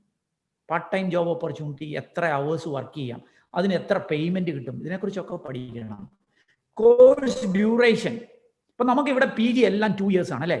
എന്നാൽ എല്ലാ രാജ്യത്തും അങ്ങനെ ആണോന്നില്ല. ഇപ്പോൾ UK-ൽ പോയാൽ അവിടെ 1 year PG ഉണ്ട്, 15 months PG ഉണ്ട്, 18 months PG ഉണ്ട്, 22 months PG ഉണ്ട്, 2 years PG ഉണ്ട്. ഇനി 2 year PG-യിൽ തന്നെ 1 year പഠനവും 1 year പ്ലേസ്മെന്റ് അല്ലെങ്കിൽ ഇന്റേൺഷിപ്പ് ഉള്ള കോഴ്സുകളുണ്ട്. അപ്പോൾ അങ്ങനെയുള്ള കോഴ്സുകൾ നിങ്ങൾ ഓപ്റ്റ് ചെയ്താൽ 1 year നിങ്ങൾക്ക് പഠിച്ചാൽ മതി. സെക്കൻഡ് ഇയറിൽ നിങ്ങൾക്ക് ഫുള്ള് ജോലി ചെയ്യാം. ഫസ്റ്റ് ഇയറിൽ പാർട്ട് ടൈം ജോലി ചെയ്യാം, സെക്കൻഡ് ഇയറിൽ ഫുള്ള് പ്ലേസ്മെന്റ് എന്ന നിലയിൽ ജോലി ചെയ്ത് വരുമാനം ഉണ്ടാക്കാം. അപ്പോൾ അങ്ങനത്തെ ഈ ഡ്യൂറേഷനെ കുറിച്ചൊരു ധാരണ വേണം. UK പല PG കോഴ്സുകൾക്കും 1 year ഒക്കെ ഉണ്ട്. ഈവൻ MBA പോലും ഇഷ്ടംപോലെ 1 year ഒക്കെ ഉള്ളതുണ്ട്. അപ്പോൾ അതിനെക്കുറിച്ചൊരു ധാരണ വേണം. ജോബ് ഓപ്പർച്യൂണിറ്റീസ്, ജോലി അവസരങ്ങൾ. ഇപ്പോൾ UK അടുത്ത കാലത്ത് വളരെ അട്രാക്റ്റീവായി മാറിക്കൊണ്ടിരിക്കുകയാണ്. എന്താണ് കാരണം? ഈ ബ്രെക്സിറ്റ് വന്നതോടെ, അതായത് യൂറോപ്യൻ യൂണിയനിൽ നിന്ന് ഈ ബ്രിട്ടൻ വെളിയിലോട്ട് പോയതോടെ ഈ യൂറോപ്യൻ യൂണിയനിലുള്ള ഒരു ബ്രിട്ടനിൽ കുറയുകയാണ്. അപ്പോൾ ബ്രിട്ടനിൽ ഇന്ത്യയെ പോലെയുള്ളവർക്ക് ഓപ്പർച്യൂണിറ്റി കൂടിയിട്ടുണ്ട്, പാർട്ട് ടൈമും ഫുൾ ടൈമും. അപ്പോൾ അതുകൊണ്ട് UK കൂടുതൽ അട്രാക്റ്റീവ് ആവുകയാണ്. അതേപോലെ ഈ പ്ലേസ്മെന്റ് ഏരിയ ഉള്ളതുകൊണ്ട് UK അട്രാക്റ്റീവ് ആണ്. അതല്ലെങ്കിൽ UK-യിൽ നിങ്ങളൊരു 2 year PG-ക്ക് പോയാൽ 2 year ഏത് കോഴ്സാണെങ്കിലും 2 വർഷം കൂടെ ഇപ്പം നിങ്ങൾക്ക് സ്റ്റേ ബാക്ക് ഉണ്ട്. അപ്പോൾ നിങ്ങൾ 2 year PG-ക്ക് പോയാൽ 1 വർഷം പഠിച്ചാൽ മതി, സെക്കൻഡ് ഇയർ പ്ലേസ്മെന്റ് ഇയർ എടുക്കാം, പിന്നെ 2 year നിങ്ങൾക്ക് ജോലി ചെയ്യുകയും ചെയ്യാം. അപ്പം 2 year കോഴ്സിന് പോയാൽ 1 year പഠിച്ചാൽ മതി, ബാക്കി 3 year ജോലി ചെയ്യാനായിട്ട് സാധിക്കും. ജോബ് ഓപ്പർച്യൂണിറ്റി കൂടുതലുണ്ട്. അതുകൊണ്ടാണ് UK ഇപ്പം കൂടുതൽ അട്രാക്റ്റീവായിട്ട് മാറുന്നത്. അപ്പോൾ ഇങ്ങനത്തെ ജോബ് ഓപ്പർച്യൂണിറ്റീസ്, ജോലി കിട്ടാനുള്ള സാധ്യതകൾ, ഇതിനെക്കുറിച്ചൊക്കെ പഠിക്കണം. സ്റ്റേ ബാക്ക് ചെയ്യാൻ പറ്റുമോ? പഠനശേഷം എത്ര നാൾ നിൽക്കാം? ഈ UK-യുടെയും കാനഡയെയും ഒക്കെ ഞാൻ പറഞ്ഞു, അതാണ് കൂടുതൽ റെക്കമെൻഡ് ചെയ്യുന്നത്. എന്താണ് കാരണം? അവിടെ സ്റ്റേ ബാക്ക് ഓപ്ഷൻസ് ഉണ്ട്. 2 to 3 years ഒക്കെ സ്റ്റേ ബാക്ക് ചെയ്യാം. പഠിത്തം കഴിഞ്ഞ് നേരെ തിരിച്ചു പോരണ്ട, അവിടെ നിൽക്കാം, അവിടെ നിന്ന് ജോലി തപ്പാം. ഇനി ജോലി കിട്ടിക്കഴിഞ്ഞാൽ നമുക്ക് പെർമനന്റ് റെസിഡൻസ് അല്ലെ work permit, permanent work permit കിട്ടാനുള്ള സാധ്യതകളുണ്ട്. അപ്പോൾ അതൊക്കെ എക്സ്പ്ലോർ ചെയ്യാം. അപ്പോൾ അങ്ങനെയുള്ള രാജ്യങ്ങൾ, കാരണം നമ്മളൊക്കെ വിദേശത്ത് പഠിക്കുന്ന ഏറ്റവും വലിയ ലക്ഷ്യം എന്താ? അവിടെ ഒരു ജോലി കിട്ടി അവിടെ സെറ്റിൽ ആവുക എന്നുള്ളതാണ്. അതിനുള്ള ഓപ്ഷൻസ് ഇല്ല, പിന്നെ അവിടെ പോയിട്ട് എന്ത് കാര്യം അല്ലേ? അപ്പോൾ അതിനെക്കുറിച്ച് നമ്മൾ വ്യക്തമായ ഒരു ധാരണ വേണം അല്ലേ. പിന്നെ കോഴ്സ് പോർട്ടബിലിറ്റി എന്ന് പറയും. അവിടെ പോയി പഠിച്ചിട്ട് അത് ഇവിടെ ഉപയോഗിക്കാൻ പറ്റുമോ എന്നുള്ളത് വളരെ പ്രധാനപ്പെട്ട. ഇപ്പം US, ഇപ്പം നിങ്ങൾ ഇന്ത്യക്ക് വെളിയിൽ എവിടെ പോയാലും നിങ്ങൾ അവിടെ പോയിട്ട് MBBS പഠിച്ചിട്ട് തിരിച്ച് ഇവിടെ വന്നാൽ പോർട്ടബിൾ അല്ലെന്നാൽ ഇവിടെ നിങ്ങൾക്ക് നേരിട്ട് പ്രാക്ടീസ് ചെയ്യാൻ പറ്റത്തില്ല. നിങ്ങൾക്ക് MCI രജിസ്ട്രേഷൻ എടുക്കണം. അതിനൊരു ടെസ്റ്റ് ഉണ്ട്, FMG എന്ന് പറഞ്ഞൊരു ടെസ്റ്റ് ഉണ്ട് അല്ലെ. ഇപ്പോൾ അതിനകത്തൊരു മാറ്റം വന്നിട്ടുണ്ട്. അപ്പോൾ ഈ ടെസ്റ്റൊക്കെ നിങ്ങൾ എടുത്ത് ക്ലിയർ ചെയ്താൽ മാത്രമേ നിങ്ങൾക്ക് ഇന്ത്യയിൽ പ്രാക്ടീസ് ചെയ്യാൻ പറ്റത്തുള്ളൂ. അപ്പോൾ അതിൻ്റെ പോർട്ടബിലിറ്റി, പൈലറ്റ് ആകാൻ പഠിച്ചു, ഇവിടെ വന്നാൽ പോർട്ടബിലിറ്റി അത്ര എളുപ്പമല്ല. അപ്പോൾ ഇങ്ങനത്തെ കാര്യങ്ങളൊക്കെ നിങ്ങളൊന്ന് മനസ്സിലാക്കണം. എലിജിബിലിറ്റി ക്രൈറ്റീരിയ, നിങ്ങൾ ഓരോ യൂണിവേഴ്സിറ്റിയിലെ ഓരോ കോഴ്സിൻ്റെയും എലിജിബിലിറ്റി ക്രൈറ്റീരിയ വ്യക്തമായിട്ട് പഠിക്കണം. ചിലപ്പം അവർക്ക് വേണ്ടത്, ഇപ്പോൾ US-ൽ പഠിക്കാൻ പോകണേ അവിടെ വേണ്ട TOEFL സ്കോർ ആയിരിക്കും പറയുന്നത്. UK-യിലാണെങ്കിൽ IELTS സ്കോർ വേണം. എല്ലായിടത്തും വേണ്ട, IELTS ഇല്ലാതെ UK-ൽ പഠിക്കാം. എന്നാലും ഞാൻ പറയുവാണ്, TOEFL ചിലപ്പം വേണം, ചിലപ്പോൾ IELTS വേണം, ചിലപ്പം മാനേജ്മെന്റ് കോഴ്സിന് GMAT വേണം, ചിലപ്പം GRE ആയിരിക്കും വേണ്ടത് സയൻസ് പഠിക്കാനായിട്ട്. അപ്പം ഇങ്ങനത്തെ കാര്യങ്ങൾ നിങ്ങളൊന്നും മനസ്സിലാക്കണം. എലിജിബിലിറ്റി ക്രൈറ്റീരിയ എന്താണ്, അതേപോലെ സ്കോളർഷിപ്പ് കിട്ടാനുള്ള സാധ്യതകളുണ്ടോ, ഇതെല്ലാം വ്യക്തമായിട്ട് പഠിക്കണം. ഈ ചില രാജ്യങ്ങൾ ചിലതിനൊക്കെ സ്യൂട്ടബിൾ ആണ് കേട്ടോ. മാനേജ്മെന്റ് നല്ല സ്യൂട്ടബിൾ ആയിട്ടുള്ള രാജ്യമാണ് UK. സയൻസിന് ഏറ്റവും സ്യൂട്ടബിൾ ആയിട്ടുള്ള രാജ്യം US ആണ്. എഞ്ചിനീയറിംഗിന് ഏറ്റവും സ്യൂട്ടബിൾ ആയിട്ടുള്ള രാജ്യം ജർമ്മനിയാണ്. എന്നോർത്ത് അവിടെ പോകണമെന്നല്ല ഞാൻ പറയുന്നത്, ചില രാജ്യങ്ങൾ ചിലത്തിന് സ്യൂട്ടബിൾ ആണെന്ന് പറഞ്ഞതേ ഉള്ളൂ. അപ്പോൾ ഈ എലിജിബിൾ ആണോ ഞാൻ എന്നുള്ള കാര്യം ചോദിക്കുക. ഇനി സ്കോളർഷിപ്പ് കിട്ടാനുള്ള സാധ്യതകൾ, ഇതെല്ലാം ഞങ്ങൾ പഠിക്കണം. അഡ്മിഷൻ പ്രൊസീജിയേഴ്സ്, ഇത് വളരെ പ്രധാനപ്പെട്ടതാണ്. അഡ്മിഷൻ പ്രൊസീജിയർ, എങ്ങനെ അഡ്മിഷൻ കിട്ടും? നമ്മൾ തന്നെ അതിൻ്റെ പുറകെ ചിലപ്പം നടന്നാൽ ചിലപ്പം നടന്നു അത്ര എളുപ്പമാണെന്ന് വരത്തില്ല. ഇവിടെ പോകുന്ന പോലെയല്ല. ഇവിടെ ഒരു അപേക്ഷ സമർപ്പിച്ചു അഡ്മിഷൻ കിട്ടുമല്ല. അവർ പറയും ട്രാൻസ്ക്രിപ്റ്റുമായിട്ട് വരാൻ പറയും. എന്താ ട്രാൻസ്ക്രിപ്റ്റ്? നമുക്ക് ചിലപ്പോൾ ഒരു ധാരണ കിട്ടത്തില്ല. നമ്മുടെ സർട്ടിഫിക്കറ്റ്സ് ഒക്കെയാണ് ഈ ട്രാൻസ്ക്രിപ്റ്റ് എന്ന് വിളിക്കുന്നത്. അതേപോലെ SOP വേണമെന്ന് പറയും. നമുക്ക് ആകെ SOP കേൾക്കാൻ സ്റ്റാൻഡേർഡ് ഓപ്പറേറ്റിംഗ് പ്രൊസീജിയേഴ്സ് അല്ലേ. സ്റ്റേറ്റ്മെന്റ് ഓഫ് പർപ്പസ് എന്ന് പറഞ്ഞൊരു സാധനമുണ്ട്. ഇതെന്താ സംഭവം? നമ്മുടെ എന്തിന് നമ്മൾ പഠിക്കുന്നു എന്നതിനെക്കുറിച്ച് ഒരു essay ആണ്. അപ്പം ഇതൊക്കെ റെഡിയാക്കി ഒരു ആപ്ലിക്കേഷൻ ഒക്കെ ചെയ്യേണ്ടതായിട്ട് വരും. അപ്പം ഇങ്ങനെ വരുമ്പോഴത്തേന് നമുക്കൊരു പക്ഷേ ഇത് ചെയ്യാൻ പറ്റിയെന്ന് വരത്തില്ല. അപ്പോഴാണ് കൺസൾട്ടൻസിയുടെ ഒക്കെ ഹെൽപ്പ് വേണ്ടി വരിക. അപ്പം നിങ്ങൾക്ക് മികച്ച കൺസൾട്ടൻസികളെ നിങ്ങൾക്ക് സമീപിക്കാനായിട്ട് പറ്റും. ഇപ്പം ഇവിടെ ഈ ക്ലാസ്, ഇന്നത്തെ ക്ലാസ് സംഘടിപ്പിച്ചിരിക്കുന്നത് ക്യാൻ അപ്രൂവ് എന്ന് പറഞ്ഞൊരു കൺസൾട്ടൻസിയാണ്. Very reputed consultancy. അങ്ങനെ ഒരു റെപ്യൂട്ടഡ് കൺസൾട്ടൻസി ആയതുകൊണ്ടാണ് I associated with Can Approve for this talk. അവർ 10-20 കൊല്ലത്തോളമായിട്ട്, more than 21 years they are in to this field. അപ്പോൾ അവർക്ക് ഇതിനകത്തെ കാര്യങ്ങൾ അറിയാനായിട്ട് പറ്റും. ഞാൻ ഏറ്റവും കൂടുതൽ ഒരു കൺസൾട്ടൻസിയെ കുറിച്ച് പറയുന്നത്, അവരുടെ കയ്യിലുള്ള കോഴ്സ് നിങ്ങളെ അടിച്ചേൽപ്പിക്കുന്ന കൺസൾട്ടൻസിയുടെ പുറകെ പോവല്ലേ.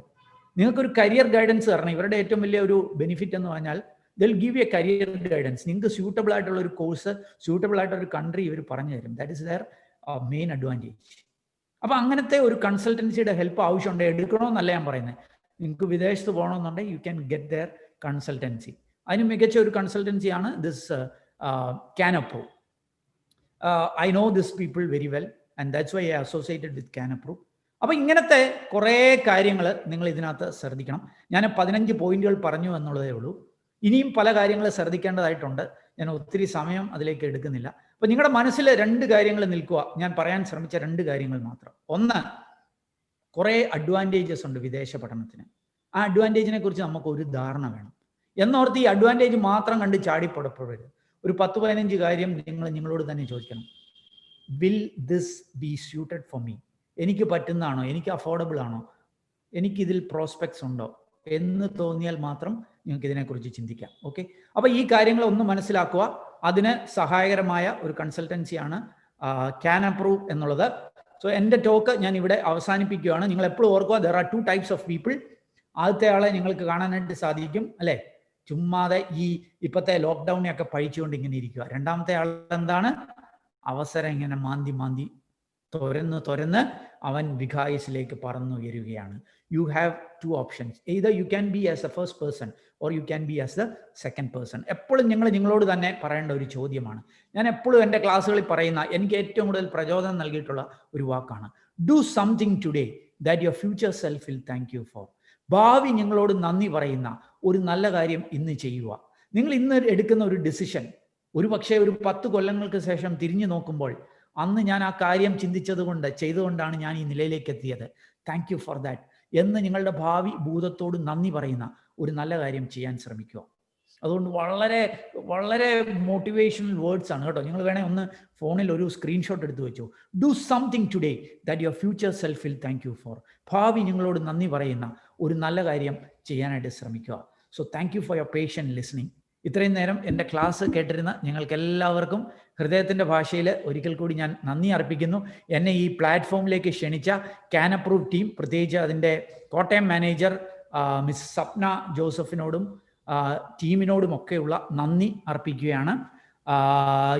It's over to Can Approve team. Thank you. Thank you so much sir. Thank you. Okay, അപ്പം കുറച്ച് കാര്യങ്ങൾ ആമുഖമായിട്ട് നിങ്ങൾ കേട്ടു. ഇനിയിപ്പം ഞാൻ ഒത്തിരി ദീർഘിപ്പിച്ച് സംസാരിപ്പിച്ച കുറേ കാര്യങ്ങൾ പറയാനോ അല്ലെങ്കിൽ എല്ലാവരും കാനഡയ്ക്കോ UK-ക്കോ പോകാൻ ഉള്ള ഒരു ക്യാൻവാസിങ് രീതിയിലോ സംസാരിക്കാനായിട്ട് ഉദ്ദേശിക്കുന്നില്ല. ഞാൻ പറയാൻ ശ്രമിക്കുന്ന കാര്യങ്ങൾ മുഴുവനായിട്ടും കേൾക്കണം എന്നൊരു അഭ്യർത്ഥനയുണ്ട്. കാരണം വിദേശത്ത് പഠിക്കാൻ ആഗ്രഹിക്കുമ്പോൾ നമ്മൾ ശ്രദ്ധിക്കേണ്ട പ്രധാനപ്പെട്ട കാര്യങ്ങൾ എന്ന് പറയുന്നത്, നമ്മൾ പോകാൻ ഉദ്ദേശിക്കുന്ന രാജ്യങ്ങളുടെ നിയമങ്ങളും കാര്യങ്ങളും കൃത്യമായിട്ട് മനസ്സിലാക്കുക എന്നുള്ളതാണ്. അങ്ങനെ വരുമ്പോൾ നമുക്ക് അവോയ്ഡ് ചെയ്യാൻ പറ്റുന്ന പ്രധാനപ്പെട്ട കാര്യം എന്ന് പറയുന്നത്, നമ്മുടെ പൈസയുടെ നഷ്ടം നമുക്ക് ഒഴിവാക്കാം, സമയനഷ്ടം നമുക്ക് ഒഴിവാക്കാം. അപ്പൊ കൃത്യമായിട്ട് കാര്യങ്ങൾ അറിഞ്ഞ് പ്രോപ്പറായിട്ട് പ്ലാൻ ചെയ്ത് നമ്മൾ ഓരോ കാര്യങ്ങൾ ചെയ്യുമ്പോൾ ഡെഫിനറ്റ്ലി അതിന്റെ റിസൾട്ട് പോസിറ്റീവ് ആയിരിക്കും. അപ്പൊ ഞാൻ ആദ്യം പറയാൻ ഉദ്ദേശിക്കുന്നത്, കാനഡ എന്ന രാജ്യം നിങ്ങൾക്ക് ഓഫർ ചെയ്യുന്ന സ്റ്റഡി ഓപ്പർച്യൂണിറ്റീസിനെ പറ്റിയാണ്. കാനഡയില് പ്രധാനമായും 2 രീതിയിലാണ് സ്റ്റഡിക്ക് പോകുന്നത്. ഒന്ന്, +2 കഴിഞ്ഞിട്ട് നമുക്ക് പോകാം, നേരിട്ട് സ്റ്റഡിക്ക് പോകാം. 2, ഡിഗ്രി കഴിഞ്ഞിട്ടോ PG കഴിഞ്ഞിട്ടോ നമുക്ക് പഠിക്കാനായിട്ട് പോകാം. ഈ +2 കഴിഞ്ഞിട്ട് നമ്മൾ പോകുന്നത് ഡിപ്ലോമ അല്ലെങ്കിൽ അഡ്വാൻസ്ഡ് ഡിപ്ലോമ. ഡിപ്ലോമ ആണെങ്കിൽ 2 വർഷം, അഡ്വാൻസ്ഡ് ഡിപ്ലോമ ആണെങ്കിൽ 3 വർഷം. ഈ 2 ഓപ്ഷനാണ് കുറഞ്ഞ ചെലവിൽ നിങ്ങൾക്ക് പഠിക്കാനായിട്ട് പറ്റുന്നത്. പിന്നെ കൂടിയ ചെലവിൽ പഠിക്കാൻ പറ്റുന്നത് ബാച്ചിലർ ഡിഗ്രി പ്രോഗ്രാം ആണ്. ബാച്ചിലർ ഡിഗ്രി പ്രോഗ്രാംസ് യൂണിവേഴ്സിറ്റികൾ മാത്രമാണ് ഓഫർ ചെയ്യുന്നത്. കോളേജുകളിലാണ് ഡിപ്ലോമയും അഡ്വാൻസ്ഡ് ഡിപ്ലോമയും വരുന്നത്. ഇനി യൂണിവേഴ്സിറ്റിയും കോളേജും തമ്മിൽ ഫീസിൽ നല്ല വ്യത്യാസമുണ്ടെന്ന് മാത്രമല്ല, അത് ഓഫർ ചെയ്യുന്ന കാര്യത്തിലും കുറച്ച് വ്യത്യാസമുണ്ട്. കാരണം കോളേജുകൾ കുറച്ചും കൂടെ ജോബ് ഓറിയന്റഡ്, പ്രാക്ടിക്കൽസിന് കൂടുതൽ ഇമ്പോർട്ടൻസ് കൊടുത്ത് ഒരു ജോബിലേക്ക് നിങ്ങളെ ലീഡ് ചെയ്യുന്ന രീതിയിലുള്ള പ്രോഗ്രാംസ് ആണ് കോളേജുകളിൽ ഓഫർ ചെയ്യുന്നത്. യൂണിവേഴ്സിറ്റി ആകുമ്പോൾ കുറച്ചും കൂടെ റിസർച്ച് ഓറിയന്റഡ് പ്രോഗ്രാംസ് ആണ്. നിങ്ങൾ പിന്നീട് ഒരു മാസ്റ്റർ ഡിഗ്രി ചെയ്യുക, അതിൽ റിസർച്ച് ചെയ്യുക, PhD എടുക്കുക, അങ്ങനെയുള്ള ഒരു higher level research oriented programs ആണ് യൂണിവേഴ്സിറ്റികൾ എയിം ചെയ്യുന്നത്. കോളേജുകളായിരിക്കും നമുക്ക് അഫോർഡ് ചെയ്യാൻ പറ്റുന്ന രീതിയിലുള്ളത്. പക്ഷെ നമുക്ക് സാമ്പത്തികം കുറച്ച് കൂടുതലുണ്ട്, നമുക്ക് റിസർച്ച് ഒക്കെയാണ് താല്പര്യം, അങ്ങനെയൊക്കെ ഉണ്ടെങ്കിൽ തീർച്ചയായിട്ടും യൂണിവേഴ്സിറ്റി ലെവലിലേക്ക് +2 കഴിഞ്ഞിട്ട് പോകാൻ പറ്റും. ഇനി ഡിപ്ലോമയും അഡ്വാൻസ് ഡിപ്ലോമയും തമ്മിലുള്ള വ്യത്യാസം എന്ന് പറയുന്നത് ഡ്യൂറേഷനിലാണ് പ്രധാന വ്യത്യാസം. ഡിപ്ലോമ 2 വർഷം കൊണ്ട് തീരും, അഡ്വാൻസ്ഡ് ഡിപ്ലോമ 3 വർഷം കൊണ്ടാണ് തീരുന്നത്. അപ്പൊ ഈ 2 വർഷം പഠിച്ചാലും 3 വർഷം പഠിച്ചാലും നമുക്ക് സ്റ്റേ ബാക്ക് കിട്ടുന്നത് മാക്സിമം 3 വർഷമാണ്. അപ്പൊ 2 വർഷത്തെ ഡിപ്ലോമ എടുത്താൽ നമുക്ക് മൊത്തത്തിൽ 5 വർഷം കിട്ടും. അഡ്വാൻസ്ഡ് ഡിപ്ലോമയാണ് എടുക്കുന്നതെങ്കിൽ നമുക്ക് മൊത്തത്തിൽ 6 വർഷം കാനഡയിൽ ലഭിക്കും. അപ്പൊ ഈ ഒരു സമയം കൊണ്ട് നമുക്ക് തീർച്ചയായിട്ടും പെർമനന്റ് റെസിഡൻസിക്ക് വേണ്ടി ശ്രമിക്കാനും പറ്റും. ഈ പെർമനന്റ് റെസിഡൻസിക്ക് വേണ്ടി ശ്രമിക്കാൻ പറ്റിയ ഏറ്റവും നല്ല രാജ്യമാണ് കാനഡ. അതിന്റെ കാരണം എന്ന് പറയുന്നത്, കാനഡ ഒരു വലിയ രാജ്യമാണ്, അതായത് 2nd largest country in the world. അത്രയ്ക്ക് ലാൻഡ് ഏരിയ, അത്ര വലിയൊരു രാജ്യമാണ്. ലാൻഡ് ഏരിയയിൽ 4ാമത്തെ സ്ഥാനമാണ് കാനഡയ്ക്കുള്ളത്. അപ്പൊ അത്രയും വലിയ രാജ്യമാണ്. 10 പ്രോവിൻസസ്, നമ്മുടെ നാട്ടിൽ സ്റ്റേറ്റ് എന്ന് പറയുന്നത് പോലെ കാനഡയിൽ പ്രോവിൻസുകൾ എന്നാണ് പറയുന്നത്. അപ്പൊ 10 പ്രോവിൻസുകളും ബാക്കി യൂണിയൻ ടെറിട്ടറീസും ഉള്ള ഒരു രാജ്യമാണ് കാനഡ. അപ്പൊ ഈ 10 പ്രോവിൻസുകൾക്കും 10 രീതിയിലാണ് അതിന്റെ പെർമനന്റ് റെസിഡൻസി ആപ്ലിക്കേഷൻസ് മൂവ് ചെയ്യുന്നത്. അപ്പൊ അത് അത്രയധികം ചാൻസസ് നമുക്ക് കാനഡയിൽ ചെന്നാൽ പെർമനന്റ് റെസിഡൻസി ലഭിക്കാനായിട്ട് ഉണ്ട്. PR ഫ്രണ്ട്ലി ആയിട്ടുള്ള ചില പ്രോവിൻസുകളുണ്ട്, അതായത് പെട്ടെന്ന് PR ലഭിക്കാൻ സാധ്യതയുള്ള ചില പ്രത്യേക പ്രോവിൻസുകളുണ്ട്. ഉദാഹരണത്തിന് നോവാസ്കോഷ്യ, സസ്കാച്ചുവാൻ, മാനിറ്റോബ, പ്രിൻസ് എഡ്വേർഡ് ഐലൻഡ്, ഇങ്ങനെയൊക്കെയുള്ള പ്രോവിൻസുകളിൽ പഠിച്ചാൽ പെട്ടെന്ന് നമുക്ക് പെർമനന്റ് റെസിഡൻസി കിട്ടാനുള്ള സാധ്യതയുണ്ട്. ഈ രീതിയിലാണ് +2 കഴിഞ്ഞിട്ടുള്ള ഒരു കോഴ്സ് ഓപ്ഷൻസ് വരുന്നത്. ഇനി ഡിഗ്രി കഴിഞ്ഞിട്ട് അല്ലെങ്കിൽ PG കഴിഞ്ഞിട്ടാണെങ്കിൽ നമുക്ക് 2 ഓപ്ഷൻ ഉണ്ട്. ഒന്നെന്ന് പറയുന്നത്, ഒരു യൂണിവേഴ്സിറ്റിയിൽ നമുക്കൊരു മാസ്റ്റർ ഡിഗ്രിക്ക് പോകാം.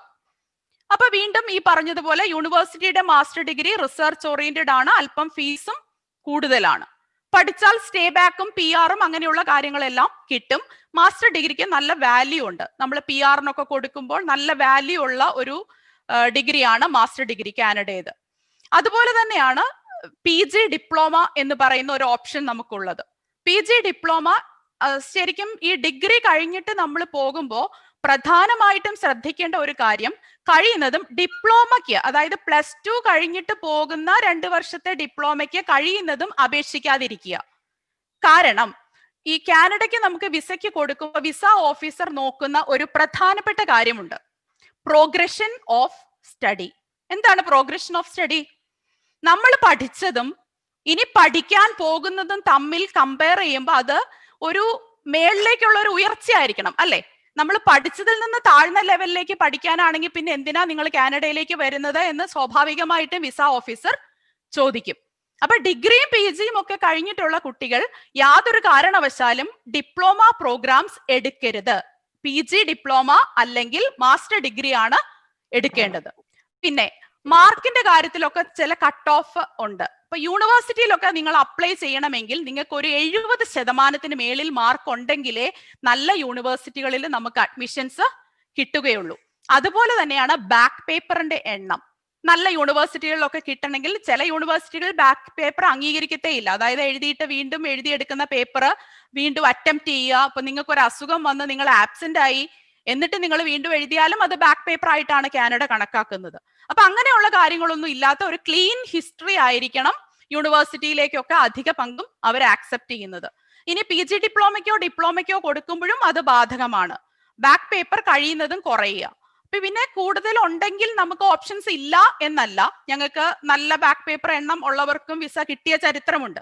പക്ഷേ അതിന്റെ കാരണം എന്ന് പറയുന്നത് അത് അതുപോലെ വിസ നമ്മൾ ഡോക്യുമെന്റേഷൻ ഒക്കെ വളരെ കൃത്യമായിട്ട് ചെയ്ത്, പക്ഷെ അവർക്ക് കിട്ടുന്ന ഓപ്ഷൻസ് കുറവായിരിക്കും. അതായത് നിങ്ങളിപ്പോ ഒരു ബാക്ക് പേപ്പർ എണ്ണം കുറഞ്ഞവർക്കോ അങ്ങനെയുള്ളവർക്ക് അപ്ലൈ ചെയ്യാൻ ഒരുപാട് കോളേജുകൾ ഉണ്ടാവും. പക്ഷെ ബാക്ക് പേപ്പർ കൂടിയവർക്ക് അപ്ലൈ ചെയ്യാൻ പറ്റുന്നത് വളരെ കുറഞ്ഞ നമ്പർ ഓഫ് കോളേജസ് അല്ലെങ്കിൽ യൂണിവേഴ്സിറ്റീസിലായിരിക്കും നമുക്ക് അപ്ലൈ ചെയ്യാനായിട്ട് പറ്റുന്നത്. അപ്പൊ ഈ രീതിയിലാണ് കോഴ്സിന്റെ ഒരു ഓപ്ഷൻസ് വരുന്നത്. പിന്നെ കാനഡയെ സംബന്ധിച്ച് IELTS വളരെ വളരെ ഇമ്പോർട്ടന്റ് ആണ്. ഇത് നിങ്ങൾ ശ്രദ്ധിച്ച് കേൾക്കണം. IELTSന്റെ ഇമ്പോർട്ടൻസ് എന്ന് പറയുന്നത് ഇങ്ങനെയാണ് വരുന്നത്. അതായത് +2 കഴിഞ്ഞിട്ട് ആപ്ലിക്കേഷൻ കൊടുക്കണമെങ്കിൽ കാനഡയുടെ വിസ റൂൾസ് പറയുന്ന IELTS റിക്വയർമെന്റ് എന്ന് പറയുന്നത് ഓരോ ബാൻഡിനും IELTSന് 6 വേണം മിനിമം. കൂടുതൽ എത്ര കിട്ടിയാലും കുഴപ്പമില്ല, പക്ഷെ കുറയാൻ പാടില്ല. ഇപ്പൊ ഉദാഹരണത്തിന് നിങ്ങൾ എഴുതി, നിങ്ങൾക്ക് നല്ല സ്കോർ ഉണ്ട്, ലിസണിങ്ങിന് 9 കിട്ടി, റീഡിങ്ങിന് 8 കിട്ടി, സ്പീക്കിങ്ങിന് 7 കിട്ടി, പക്ഷെ റൈറ്റിംഗ് 5.5 ആ. അപ്പൊ സാധാരണ രീതിയിൽ ചിലപ്പോ നിങ്ങളോട് പലരും പറഞ്ഞേക്കാം അത് കുഴപ്പമില്ല നമുക്ക് കൊടുക്കാം. പക്ഷെ അങ്ങനെ ചെയ്യുമ്പോൾ ഉള്ള കുഴപ്പം, വിസ എന്ന് പറയുന്നത് കയ്യാലപ്പുറത്തെ തേങ്ങ പോലെയാ. എന്ന് വെച്ചാൽ അങ്ങോട്ടും വീഴാം ഇങ്ങോട്ടും വീഴാം. കിട്ടാനുള്ള ചാൻസ് വളരെ കുറവാണ്. ഒരു 20-25% കിട്ടിയാൽ ഭാഗ്യം, അങ്ങനെ മാത്രമേ അതിൽ പറയാൻ പറ്റുള്ളൂ. അപ്പൊ തീർച്ചയായിട്ടും IELTS ഇൻഡിവിജ്വൽ 6 ഉണ്ടെങ്കിലേ നിങ്ങൾ കാനഡയ്ക്ക് ഡിപ്ലോമ പ്രോഗ്രാംസിന് +2 കഴിഞ്ഞ് അപേക്ഷ കൊടുക്കാവൂ. ഇല്ലെങ്കിൽ തീർച്ചയായിട്ടും വിസ റിജക്ഷൻ ഉള്ള സാധ്യത ഒരു 75% വിസ റിജക്ഷൻ ഉള്ള സാധ്യതയാണ് ഉള്ളത്. അത് പ്രത്യേകം ശ്രദ്ധിക്കണം. അതാണ് +2 കഴിഞ്ഞിട്ടുള്ള കാര്യമാണ് ഞാൻ പറഞ്ഞത്. ഇനി ഡിഗ്രിയോ PGയോ കഴിഞ്ഞിട്ടാണ് നിങ്ങൾ വിസയ്ക്ക് കാനഡയ്ക്ക് അപേക്ഷ കൊടുക്കുന്നതെങ്കിൽ ഇതിന്റെ റിക്വയർമെന്റ് വ്യത്യാസമുണ്ട്. ഓവറോൾ 6.5, ഇൻഡിവിജ്വൽ 6 ആണ് വേണ്ടത്. ഓവറോൾ 6 അല്ല, അത് പ്രത്യേകം ശ്രദ്ധിക്കേണ്ട കാര്യമാണ്. Overall 6.5, individual 6. അതിൽ കൂടുതലാവാം, പക്ഷെ അതിൽ കുറഞ്ഞു കൊടുത്താൽ വിസയ്ക്കുള്ള സാധ്യത വളരെ കുറവാണ്. ഇപ്പൊ 2 രീതിയിലാണ് കാനഡയ്ക്ക് വിസയ്ക്ക് കൊടുക്കുന്നത്, അത് നിങ്ങൾ മനസ്സിലാക്കണം. അതായത് general category, student direct program. ഈ 2 രീതിയിൽ വിസ കൊടുക്കുമ്പോൾ, അതായത് IELTSന് കുറഞ്ഞവർക്കൊക്കെ സാധാരണ കാനഡ തന്നിരിക്കുന്ന ഒരു ഓപ്ഷനാണ്, നിങ്ങൾ ജനറൽ കാറ്റഗറിയിൽ അപേക്ഷിച്ച് നോക്കൂ, ചിലപ്പോൾ കിട്ടാം. അപ്പൊ ആ രീതിയിലാണ് നമ്മുടെ വിസ ആപ്ലിക്കേഷൻസ് ആരാണെങ്കിലും, ഏത് കൺസൾട്ടൻസി ആണെങ്കിലും ജനറൽ കാറ്റഗറിയിലെ നമുക്ക് IELTSന് സ്കോർ കുറഞ്ഞാൽ ചെയ്യാനായിട്ട് പറ്റുള്ളൂ. അപ്പൊ IELTSന് നമ്മൾ ഈ പറയുന്ന സ്കോർ ഉണ്ടെങ്കിൽ നമുക്ക് സ്റ്റുഡന്റ് ഡയറക്റ്റ് പ്രോഗ്രാമിൽ ആപ്ലിക്കേഷൻ കൊടുക്കാനായിട്ട് സാധിക്കും. ഈ സ്റ്റുഡന്റ് ഡയറക്റ്റ് പ്രോഗ്രാമിൽ കൊടുത്താലുള്ള പ്രത്യേകത എന്ന് പറയുന്നത് വിസ കിട്ടാനുള്ള സാധ്യത വളരെ വളരെ ഹൈ ആണ്. കാരണം അത് പ്രത്യേകിച്ച് ഇന്ത്യക്കൊക്കെ വേണ്ടി ക്രമീകരിച്ചിരിക്കുന്ന ഒരു വിസ ആപ്ലിക്കേഷൻ പ്രൊസീജിയർ ആണ്. അതിന് കൃത്യമായ നിയമങ്ങളുണ്ട്. അതിൽ ഒന്നാമത്തെ നിയമം എന്ന് പറയുന്നത് നമ്മൾ 1 വർഷത്തെ ട്യൂഷൻ ഫീ അഡ്വാൻസ് ആയിട്ട് അടയ്ക്കണം. IELTSന് അവർ നിഷ്കർഷിച്ചിരിക്കുന്ന കൃത്യമായ IELTS സ്കോർ നമുക്ക് ലഭിച്ചിരിക്കണം. അക്കാഡമിക് ഗ്യാപ്പ് അധികം ഇല്ലാത്ത രീതിയിലായിരിക്കണം. അപ്പൊ +2 കഴിഞ്ഞിട്ട് കാനഡ അനുവദിച്ചിരിക്കുന്ന അക്കാഡമിക് ഗ്യാപ്പ് എന്ന് പറഞ്ഞാൽ നമ്മൾ പഠിച്ചു കഴിഞ്ഞ വർഷം, ഇപ്പൊ +2 ഉദാഹരണത്തിന് 2018 പാസ്സായി, അപ്പൊ ഇപ്പൊ 2020 എന്ന് പറയുമ്പോൾ നമ്മുടെ അക്കാഡമിക് ഗ്യാപ്പ് 2 വർഷമാണ്. അപ്പൊ അതാണ് ഈ ഒരു 2 വർഷമാണ് +2 കഴിഞ്ഞിട്ട് ഒരു സ്റ്റുഡന്റിന് ആപ്ലിക്കേഷൻ കൊടുക്കാൻ കാനഡ അനുവദിച്ചിരിക്കുന്ന ഒരു നിയമപരമായിട്ടുള്ള ഒരു അക്കാഡമിക് ഗ്യാപ്പ്. അതുപോലെ തന്നെയാണ് ഡിഗ്രി കഴിഞ്ഞിട്ട് അല്ലെങ്കിൽ PG കഴിഞ്ഞിട്ട് 5 വർഷമാണ് കാനഡ അനുവദിച്ചിരിക്കുന്ന അക്കാഡമിക് ഗ്യാപ്പ്. പക്ഷേ ഗ്യാപ്പ് കൂടുതലുണ്ട് എങ്കിലും നിങ്ങൾക്ക് ത്രൂ ഔട്ട് എക്സ്പീരിയൻസ് ഉണ്ട്. നിങ്ങൾ വെറുതെ ഇരിക്കുന്ന ഒരു വ്യക്തിയല്ല. ഇപ്പൊ 2015 എൻ്റെ അല്ല 2012 എന്ന് വെച്ചു. 2012 എന്റെ ഡിഗ്രി കഴിഞ്ഞു. ഇപ്പൊ 8 വർഷമായി. ഈ 8 വർഷമായിട്ടും തുടർച്ചയായി ഞാൻ ഒരു ജോലിയിൽ ഇരിക്കുകയാണ്. എംപ്ലോയർ മാറുന്നതിന് ബുദ്ധിമുട്ടില്ല, പക്ഷേ ഗ്യാപ്പ് ഒന്നും ഇല്ല. ഞാൻ തുടർച്ചയായി ജോലിയിൽ ഇരിക്കുന്ന ഒരു വ്യക്തിയാണ്. ഇപ്പോഴും ഞാൻ ജോലിയിലാണ്. എനിക്ക് IELTS നല്ല സ്കോർ ഉണ്ട്, എനിക്ക് നല്ല മാർക്കുണ്ട്. ഇത്രയൊക്കെ നല്ല ഒരു പ്രൊഫൈൽ ആണെങ്കിൽ തീർച്ചയായിട്ടും നമുക്ക് കാനഡ വിസയ്ക്ക് കൊടുത്തു നോക്കിയാൽ കിട്ടാനുള്ള സാധ്യത വളരെ കൂടുതലാണ്. അതേസമയം 2012 എന്റെ ഡിഗ്രി കഴിഞ്ഞു. 2 കൊല്ലം ഞാൻ വെറുതെ വീട്ടിലിരുന്നു. അത് കഴിഞ്ഞ് ഒരു 2 കൊല്ലം ഞാൻ ജോലി ചെയ്തു. പിന്നെ ഞാൻ വീണ്ടും വെറുതെ ഇരുന്നു. എന്നിട്ട് ഞാൻ കാനഡ വിസയ്ക്ക് കൊടുത്താൽ കിട്ടാനുള്ള സാധ്യത തീരെ കുറവാണെന്ന് തന്നെ പറയാം. അപ്പൊ ഇങ്ങനെയുള്ള കാര്യങ്ങൾ ശ്രദ്ധിച്ചിട്ട് വേണം കാനഡയ്ക്ക് വിസയ്ക്ക് കൊടുക്കാനായിട്ട്. ഇതിന്റെ ഒരു പ്രധാന പ്രത്യേകത എന്ന് പറയുന്നത് വിസ ഇന്റർവ്യൂ ഇല്ല കാനഡയ്ക്ക്. വിസ ഇന്റർവ്യൂ ഇല്ലാത്തത് കൊണ്ട് തന്നെ നമ്മൾ കൊടുക്കുന്ന ഡോക്യുമെന്റ്സിന്റെ പെർഫെക്ഷനും അതിന്റെ സ്റ്റാൻഡേർഡും അതിന്റെ ക്വാളിറ്റിയും നമ്മുടെ ഒരു ഓവറോൾ ക്വാളിറ്റി നോക്കിയിട്ടാണ്. അതായത് നിങ്ങൾ അവിടെ കാനഡയിൽ ചെന്നാൽ ജെനുവിനായിട്ട് പഠിക്കുന്ന ആളാണോ, അതോ രാജ്യത്തിന് ഭാരമാകുന്ന വെറുതെ ഇരിക്കുന്ന ഒരാളായി മാറുമോ, എങ്ങനെയുള്ള കാര്യങ്ങളൊക്കെ നോക്കിയിട്ടാണ് ഒരു വിസ ഓഫീസർ നിങ്ങൾക്ക് വിസ തരുന്നത്. അപ്പൊ അതിന്റെ ഹിസ്റ്ററി നമ്മൾ പ്രൂവ് ചെയ്യണമെങ്കിൽ നമ്മൾ നാട്ടിലും എപ്പോഴും ജോലിയിലോ പഠിത്തത്തിലോ ഒക്കെ ഇരുന്ന് ആക്റ്റീവായിട്ട് ഇരിക്കുന്ന ഒരു വ്യക്തി ആയിരിക്കണം. ഇപ്പൊ IELTS എത്ര സ്കോർ ഉണ്ടെന്ന് പറഞ്ഞാലും വെറുതെ ഇരിക്കുന്ന ഒരു വ്യക്തിയാണെങ്കിൽ വിസ കിട്ടില്ല. അപ്പൊ തീർച്ചയായിട്ടും നിങ്ങളിപ്പോ 2020 ഡിഗ്രി കഴിഞ്ഞിട്ടുള്ള കുട്ടികളാണെങ്കിൽ ഉടനെ എവിടെയെങ്കിലും ഒരു ചെറിയ ജോലിക്കാണെങ്കിലും, ശമ്പളം നോക്കണ്ട, ചെറിയ ജോലിക്കാണെങ്കിലും കയറുക, എന്തെങ്കിലും കോഴ്സുകൾ പഠിക്കുക. അങ്ങനെ നിങ്ങളുടെ സമയം വളരെ പ്രയോജനപ്രദമായിട്ട് ചെലവഴിച്ചാൽ മുന്നോട്ട് നമുക്ക് അതുകൊണ്ട് പ്രയോജനം കിട്ടും. അപ്പൊ അത് വിസയ്ക്ക് പ്രത്യേകം ശ്രദ്ധിക്കേണ്ട ഒരു കാര്യമാണ്. ഇനി നമുക്ക് പ്രധാനമായും കാനഡയിൽ ഇൻടേക്ക് അല്ലെങ്കിൽ ക്ലാസ് തുടങ്ങുന്നത് 3 സമയങ്ങളിലാണ്. 1 ജനുവരി, 2 മെയ്, 3 സെപ്റ്റംബർ. ഇങ്ങനെ അതിന് ഇൻടേക്ക് എന്നാണ് പറയുക. 3 ഇൻടേക്ക് ആണ് പ്രധാനമായിട്ടും ഉള്ളത്: ജനുവരി, മെയ്, സെപ്റ്റംബർ. ഇതില് കഴിയുന്നതും സെപ്റ്റംബർ ആണ് ഏറ്റവും ബെസ്റ്റ് ഓപ്ഷൻ. കാരണം എന്താന്ന് വെച്ചാൽ അവിടെ നല്ല സീസൺ ആണ്, ക്ലൈമറ്റ് വളരെ നിങ്ങൾക്ക് ചെന്നാൽ വലിയ ബുദ്ധിമുട്ടില്ല. കാരണം കാനഡ പൊതുവെ ഇച്ചിരി തണുപ്പുള്ള സ്ഥലമാണ്. അപ്പൊ വലിയ തണുപ്പിലോട്ട് നിങ്ങൾ ആദ്യമേ ചെന്നാല് വളരെയധികം ബുദ്ധിമുട്ടുണ്ടാവും. അപ്പോ സെപ്റ്റംബർ വളരെ പ്ലസന്റ് ആയിട്ടുള്ള നല്ല ക്ലൈമറ്റ് ഉള്ള ഒരു സമയമാണ്. പിന്നെ കോഴ്സിന്റെ ഓപ്ഷൻസ് ഏറ്റവും അധികം ലഭിക്കുന്ന ഒരു ഇൻടേക്ക് ആണ് സെപ്റ്റംബർ. അതായത് ഞാൻ പഠിച്ചിട്ട് എനിക്ക് പഠിക്കാൻ ആഗ്രഹമുള്ള പല കോഴ്സുകളും ഇൻടേക്ക് ഉള്ള ഒരു സമയം സെപ്റ്റംബർ ആണ്. അത് കഴിഞ്ഞ് നിങ്ങൾ രണ്ടാമത്തെ ഓപ്ഷൻ ആണ് ജനുവരി. ജനുവരിയും അത്യാവശ്യം നല്ല രീതിയിൽ കോഴ്സ് ഓപ്ഷൻസ് കിട്ടുന്ന ഒരു സമയമാണ്. മെയ് എന്ന് പറയുന്നത് വളരെ ചെറിയ ഒരു ഇൻടേക്ക് ആണ്. നിങ്ങൾക്ക് പഠിക്കാൻ ആഗ്രഹമുള്ള നല്ല ഒരു കോഴ്സ് ഉണ്ടെങ്കിൽ മാത്രം തിരഞ്ഞെടുക്കാവുന്ന ഒരു ഇൻടേക്ക് ആണ് മെയ്. മെയ്യുടെ ഒരു പ്രത്യേകത എന്ന് പറയുന്നത് ക്ലാസ് കണ്ടിന്യൂസ് ആയിട്ട് വരും. സെമസ്റ്റർ ബ്രേക്ക് അവസാനമായിരിക്കും കിട്ടുക. സെപ്റ്റംബറിലൊക്കെ നമ്മൾ ക്ലാസ് തുടങ്ങിയാൽ സെമസ്റ്റർ ബ്രേക്ക് ഇടയ്ക്കിടയ്ക്ക് കിട്ടും. അപ്പൊ ഈ സെമസ്റ്റർ ബ്രേക്ക് ഇടയ്ക്ക് കിട്ടുമ്പോൾ പ്രത്യേകത എന്ന് പറയുന്നത് നിങ്ങൾക്ക് ബ്രേക്കിൽ ജോലി ചെയ്യാൻ പറ്റും. ഇപ്പം വെക്കേഷൻസിൽ നമുക്ക് ഫുൾ ടൈം ജോലി ചെയ്യാം. അതേസമയം പഠിക്കുന്ന സമയത്ത് നമുക്ക് ആഴ്ചയിൽ 20 മണിക്കൂറാണ് കാനഡ അനുവദിച്ചിരിക്കുന്ന സമയം. അതിൽ കൂടുതൽ വർക്കൊക്കെ ചെയ്താൽ നമ്മൾ ബാഡ് ഹിസ്റ്ററി ഒക്കെ വന്നു കഴിഞ്ഞാൽ നമുക്ക് PR-നൊക്കെ പെർമനന്റ് റെസിഡൻസിക്ക് ആപ്ലിക്കേഷൻ ഒക്കെ കൊടുക്കുമ്പോൾ അത് പ്രശ്നമായിട്ട് വരും. അപ്പൊ അവിടെ ചെന്നാൽ നമ്മൾ നിയമങ്ങൾ അനുസരിച്ച് വേണം തീർച്ചയായിട്ടും ജീവിക്കാൻ. കാരണം നിയമങ്ങൾ എന്ന് പറയുന്നത് വളരെ കൃത്യമായി പാലിക്കുന്ന രാജ്യങ്ങളാണ് വെളി രാജ്യങ്ങളിൽ മിക്കവാറും രാജ്യങ്ങൾ. അവിടെ ശുപാർശയോ റെക്കമെൻഡേഷനോ നമ്മളൊരു തെറ്റ് ചെയ്താൽ നമ്മളെ സഹായിക്കാൻ ആരെങ്കിലുമോ അങ്ങനെയൊന്നും ഉണ്ടാവില്ല. നിയമം അതിൽ തെറ്റെന്താണ് ശരി എന്താണ് അത് നോക്കിയിട്ട് അതിനനുസരിച്ചുള്ള ഒരു രീതിയിലായിരിക്കും കാര്യങ്ങൾ നടക്കുക. അതുകൊണ്ട് തീർച്ചയായിട്ടും നിയമങ്ങൾ നമ്മൾ കൃത്യമായും കർക്കശമായും തന്നെ അനുസരിക്കണം. അപ്പൊ ഈ പറഞ്ഞ ഇൻടേക്കുകളിലൊക്കെ പോകുമ്പോൾ നമുക്ക് പാർട്ട് ടൈമിനുള്ള ജോലി സാധ്യത കിട്ടുന്നുണ്ട്. പിന്നെ വലിയ രാജ്യമായതുകൊണ്ട് ഒരു പ്രത്യേകത എന്ന് പറയുന്നത് നിങ്ങൾക്ക് പഠിച്ചിട്ട് ഈ സ്റ്റേ ബാക്കിന്റെ പീരീഡ് ഉണ്ട്. ഇപ്പൊ ഫോർ എക്സാമ്പിൾ നമ്മൾ 1 വർഷം പഠിക്കുകയാണെങ്കിൽ 1 വർഷമാണ് സ്റ്റേ ബാക്ക് കിട്ടുന്നത്. ഡിഗ്രി ഒക്കെ കഴിഞ്ഞിട്ട് 1 ഇയർ PG ഡിപ്ലോമയ്ക്ക് പോകാൻ പറ്റും. അപ്പൊ 1 ഇയർ ആണ് നമുക്ക് സ്റ്റേ ബാക്ക് കിട്ടുന്നത്. അതേസമയം 2 വർഷം പഠിച്ചാൽ 3 വർഷമാണ് സ്റ്റേ ബാക്ക് കിട്ടുന്നത്. അപ്പൊ ഈ സ്റ്റേ ബാക്കിന്റെ പീരീഡിൽ ഇപ്പൊ നിങ്ങൾ ഒണ്ടാരിയോ എന്ന് പറയുന്ന പ്രോവിൻസിലാണ് കോഴ്സ് ചെയ്യുന്നത്. പക്ഷേ നമുക്ക് PR കിട്ടാൻ എളുപ്പം വരുന്നത് നൊവാസ്കോഷ്യയിലാണ്. അപ്പൊ നിങ്ങൾക്ക് എന്ത് ചെയ്യാം? ഈ കോഴ്സ് പഠിച്ച പ്രോവിൻസ് വിട്ടിട്ട് PR കിട്ടാൻ എളുപ്പമുള്ള ഒരു പ്രോവിൻസിലേക്ക് മാറുന്നതിന് യാതൊരു തടസ്സങ്ങളും ഇല്ല. അപ്പൊ ഒണ്ടാരിയോയിലൊക്കെ ജോലി കിട്ടാൻ കുറച്ചും കൂടെ എളുപ്പമുണ്ട്. അപ്പൊ നമ്മൾ എന്ത് ചെയ്യണം? പഠിക്കാൻ പോകുമ്പോൾ ഒണ്ടാരിയോയിൽ കിട്ടുകയാണെങ്കിൽ അത് എടുക്കാൻ പറ്റും. അതേസമയം നോവാസ്കോഷ്യയിൽ ഡയറക്റ്റ് പഠിച്ചാൽ അതിന് വേറെ പ്രയോജനങ്ങളുണ്ട്. അപ്പൊ കാരണം അവിടെ പഠിക്കുന്നതിനൊക്കെ നമുക്ക് പെർമനന്റ് റെസിഡൻസിക്ക് അപേക്ഷ കൊടുക്കുമ്പോൾ പ്രത്യേകം പോയിന്റ്സ് കിട്ടും. അപ്പൊ അത്യാവശ്യം നമുക്ക് പഠിക്കാൻ അഫോർഡ് ചെയ്യാൻ പറ്റുമെങ്കിൽ പോയാൽ തീർച്ചയായും വളരെയധികം പ്രയോജനമുള്ള ഒരു രാജ്യമാണ് കാനഡ. ഈ രീതിയിലാണ് കാനഡയുടെ കാര്യങ്ങൾ വരുന്നത്.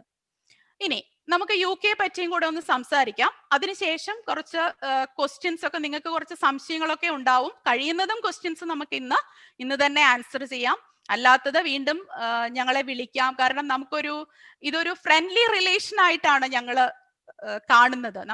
നിങ്ങൾക്കൊരു കരിയറിന് ഒരു ഗ്രോത്ത് വരിക, നിങ്ങളുടെ ജീവിതത്തിൽ ഒരു പുതുമ വരിക.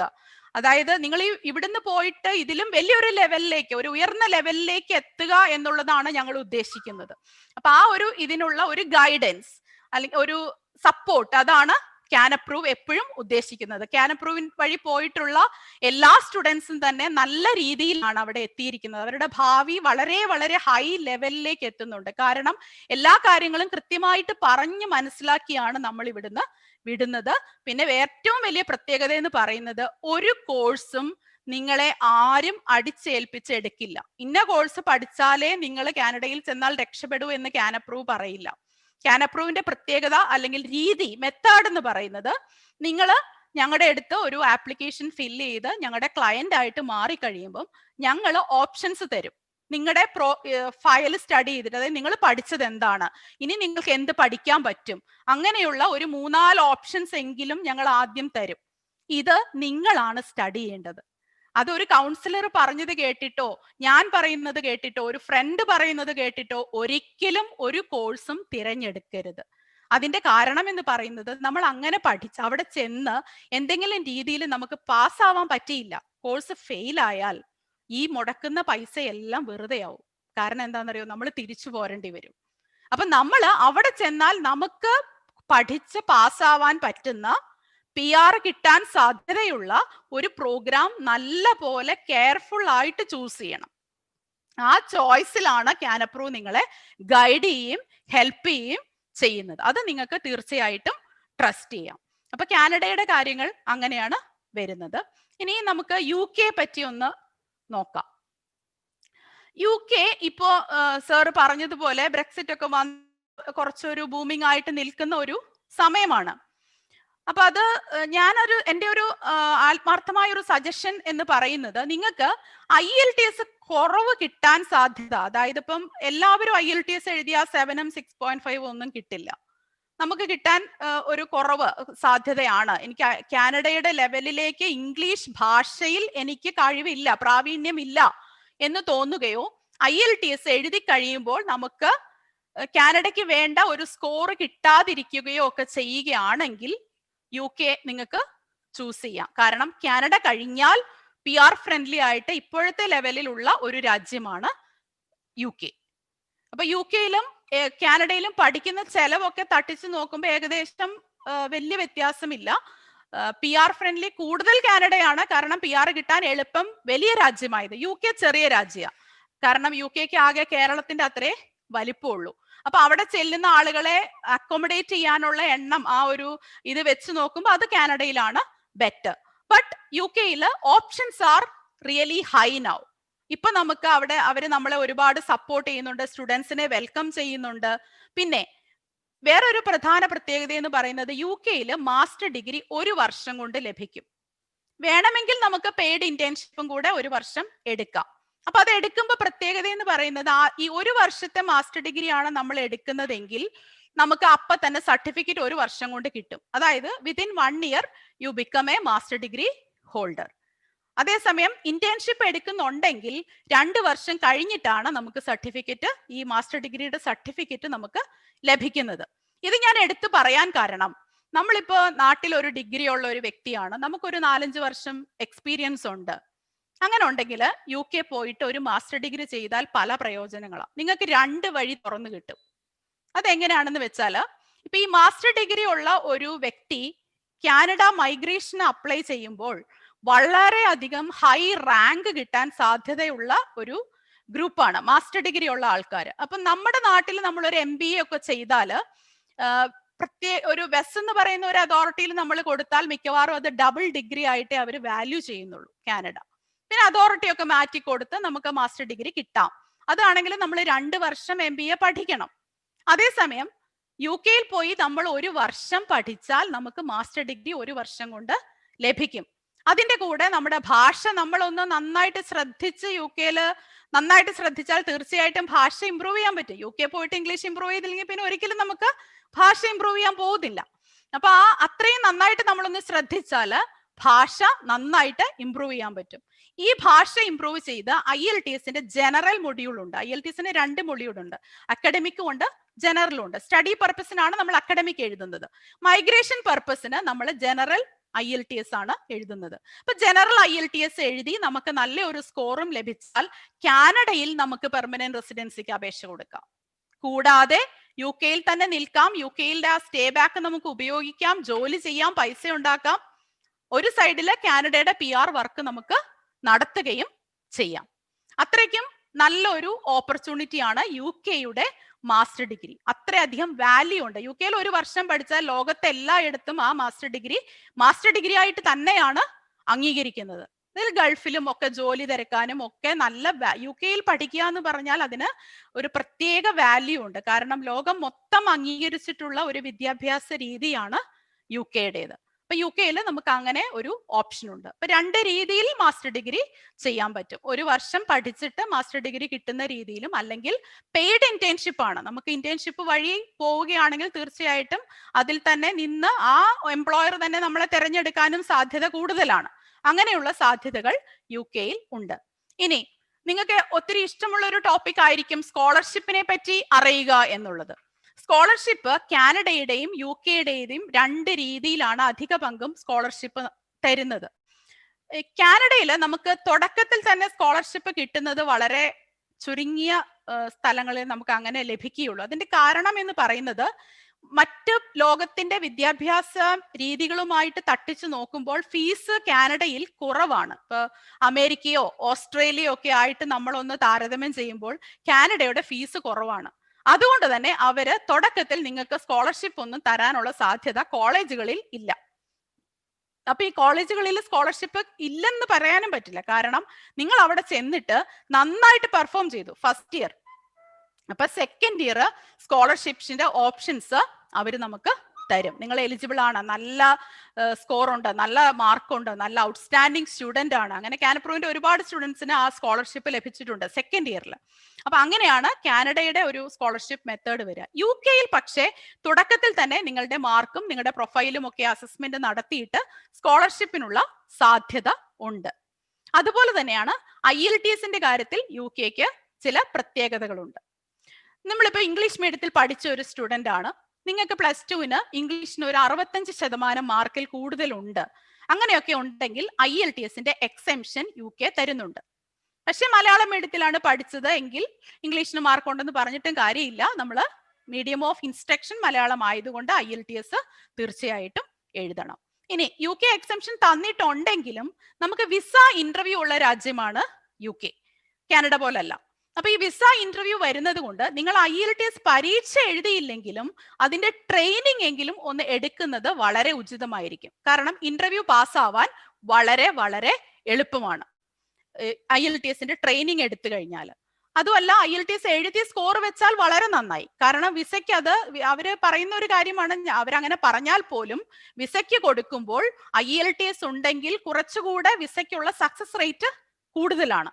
അപ്പൊ IELTS-ന് അങ്ങനെ ചില റിലാക്സേഷൻ UK-യിൽ ഉണ്ട്. അതുകൊണ്ടാണ് ഞാൻ ആദ്യം പറഞ്ഞത് നമുക്ക് IELTS ഒരു ബുദ്ധിമുട്ടായിട്ടോ ഇംഗ്ലീഷ് ഭാഷ കാനഡയുടെ ലെവലിലേക്ക് നമുക്ക് എത്തുന്നില്ല എന്ന് തോന്നുന്നുണ്ടെങ്കിൽ UK തീർച്ചയായിട്ടും നിങ്ങൾക്ക് നല്ല ഒരു ഓപ്ഷനാണ്.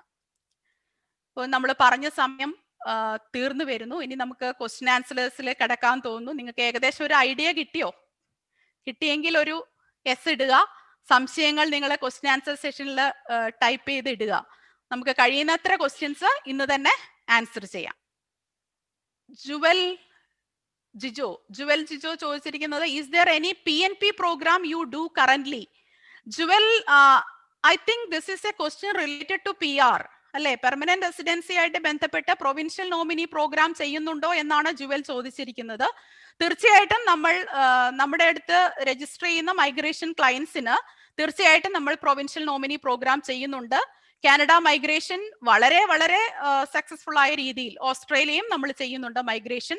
വളരെ വിജയകരമായ രീതിയിൽ ഒരു മാസം തന്നെ നമുക്കൊരു 20-25 സെലക്ഷൻ കിട്ടുന്ന രീതിയിലാണ് കാനപ്രൂവിന്റെ ഈ രംഗത്തുള്ള സക്സസ് റേറ്റ്.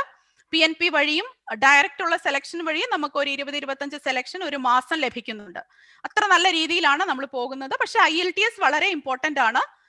കുറഞ്ഞ IELTS ആണെങ്കിൽ PNP മാത്രമായിരിക്കും ഓപ്ഷൻ വരുന്നത്.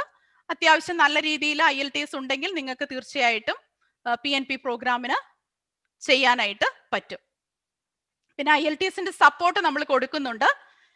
കോട്ടയം ബ്രാഞ്ചിൽ ട്രെയിനിങ് ഉണ്ട്, ഓൺലൈൻ ട്രെയിനിങ് ആണ് ഇപ്പോൾ കൊടുക്കുന്നത്. നല്ല രീതിയിലുള്ള റിസൾട്ടും കിട്ടുന്നുണ്ട്. IELTS ഇന്നിവിടെ പങ്കെടുക്കുന്ന എല്ലാവർക്കും ചില ഡിസ്കൗണ്ടഡ് റേറ്റിൽ നിങ്ങൾക്ക് IELTSന്റെ ട്രെയിനിങ് പ്രൊവൈഡ് ചെയ്യുന്നതായിരിക്കും. അതിനെപ്പറ്റി നമ്മൾ വിളിക്കുമ്പോൾ പറയുന്നതായിരിക്കും. അതുപോലെ തന്നെ നമ്മുടെ സർവീസിലും ചില ഓഫേഴ്സും കാര്യങ്ങളൊക്കെ ഇന്ന് പങ്കെടുത്ത എല്ലാവർക്കും ലഭിക്കുന്നതായിരിക്കും. അതിനെപ്പറ്റി ഞങ്ങൾ പിന്നീട് അറിയിക്കുന്നതായിരിക്കും. Is it good to study MBA in Germany? ഇത് പ്രത്യേകം ശ്രദ്ധിക്കേണ്ട ഒരു കാര്യമാണ്. ജർമ്മനി ഒരുപാട് പേര് ചെയ്യാൻ ഉദ്ദേശിക്കുന്ന ഒരു രാജ്യമാണ്. ജർമ്മനി നല്ല രാജ്യമാണ്, വെൽത്തി കൺട്രിയാണ്, കാണാനൊക്കെ നല്ല ഭംഗിയാണ്. പക്ഷേ അവിടെ ഒരു പ്രശ്നം എന്ന് പറയുന്നത്, നമ്മൾ പഠിച്ചിട്ട് നമുക്കൊരു പെർമനന്റ് റെസിഡൻസി കിട്ടണമെങ്കിൽ ജർമ്മൻ ഭാഷയുടെ B2 ലെവൽ പഠിക്കണം.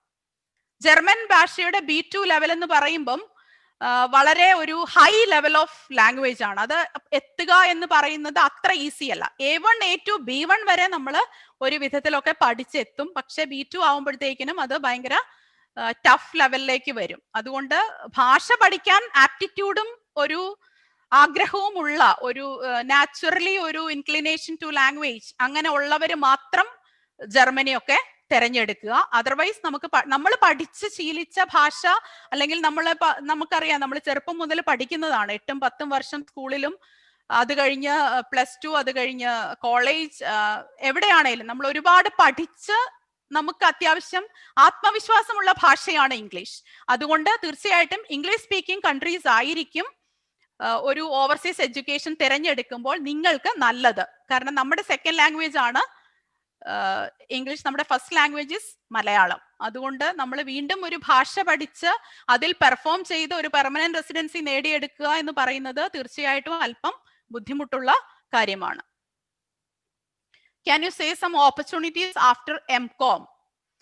MCOM കഴിഞ്ഞിട്ട് എക്സ്പീരിയൻസ് ഉള്ള ഒരു വ്യക്തിയാണെങ്കിൽ നമുക്ക് മൈഗ്രേഷൻ ട്രൈ ചെയ്യാം. അത്യാവശ്യം ഒരു 3 വർഷമെങ്കിലും എക്സ്പീരിയൻസ് ഉള്ള വ്യക്തിയാണെങ്കിൽ നമുക്ക് MCOM കഴിഞ്ഞിട്ട് നല്ല സാധ്യതയാണ് മൈഗ്രേഷൻ രംഗത്ത് ഉള്ളത്. അതല്ല പെട്ടെന്ന് പോണം, സ്റ്റഡി ഒക്കെയാണ് നിങ്ങൾ നോക്കുന്നതെങ്കിൽ അക്കൗണ്ടൻസി റിലേറ്റഡ് ഒക്കെ നല്ല പ്രോഗ്രാംസ് ഉണ്ട്. അത് ഞങ്ങൾ പേഴ്സണൽ കൗൺസിലിംഗിൽ നിങ്ങളുടെ പ്രൊഫൈൽ സ്റ്റഡി ചെയ്ത് നിങ്ങൾ വർക്ക് എക്സ്പീരിയൻസ് ഉള്ള ആളാണോ, നിങ്ങൾ എന്താണ് പഠിച്ചിരിക്കുന്നത്, നിങ്ങളുടെ ഡിഗ്രി എന്താണ്, അതിന്റെ മാർക്ക് എന്താണ്, ഇങ്ങനെയുള്ള എല്ലാ കാര്യങ്ങളും നോക്കിയിട്ട് ഞങ്ങൾ വളരെ വിശദമായിട്ട് തന്നെ നിങ്ങൾക്ക് അത് പറഞ്ഞു തരും. ഇതെല്ലാം പറഞ്ഞു തന്ന് നിങ്ങൾക്കൊരു തീരുമാനത്തിൽ എത്തിയിട്ട് അത് അഫോർഡ് ചെയ്യാൻ പറ്റുമോ എല്ലാ കാര്യങ്ങളും നോക്കിയിട്ടാണ് കാനപ്രൂവ് കാര്യങ്ങൾ പ്രൊസീഡ് ചെയ്യുന്നത്. Can you explain about taking MBA or MSW in UK? അത് വളരെ നല്ല ഓപ്ഷൻ ആണ്. ഡിഗ്രി എന്താണെന്ന് എനിക്ക് മനസ്സിലായിട്ടില്ല ചോദിച്ച ആളുടെ.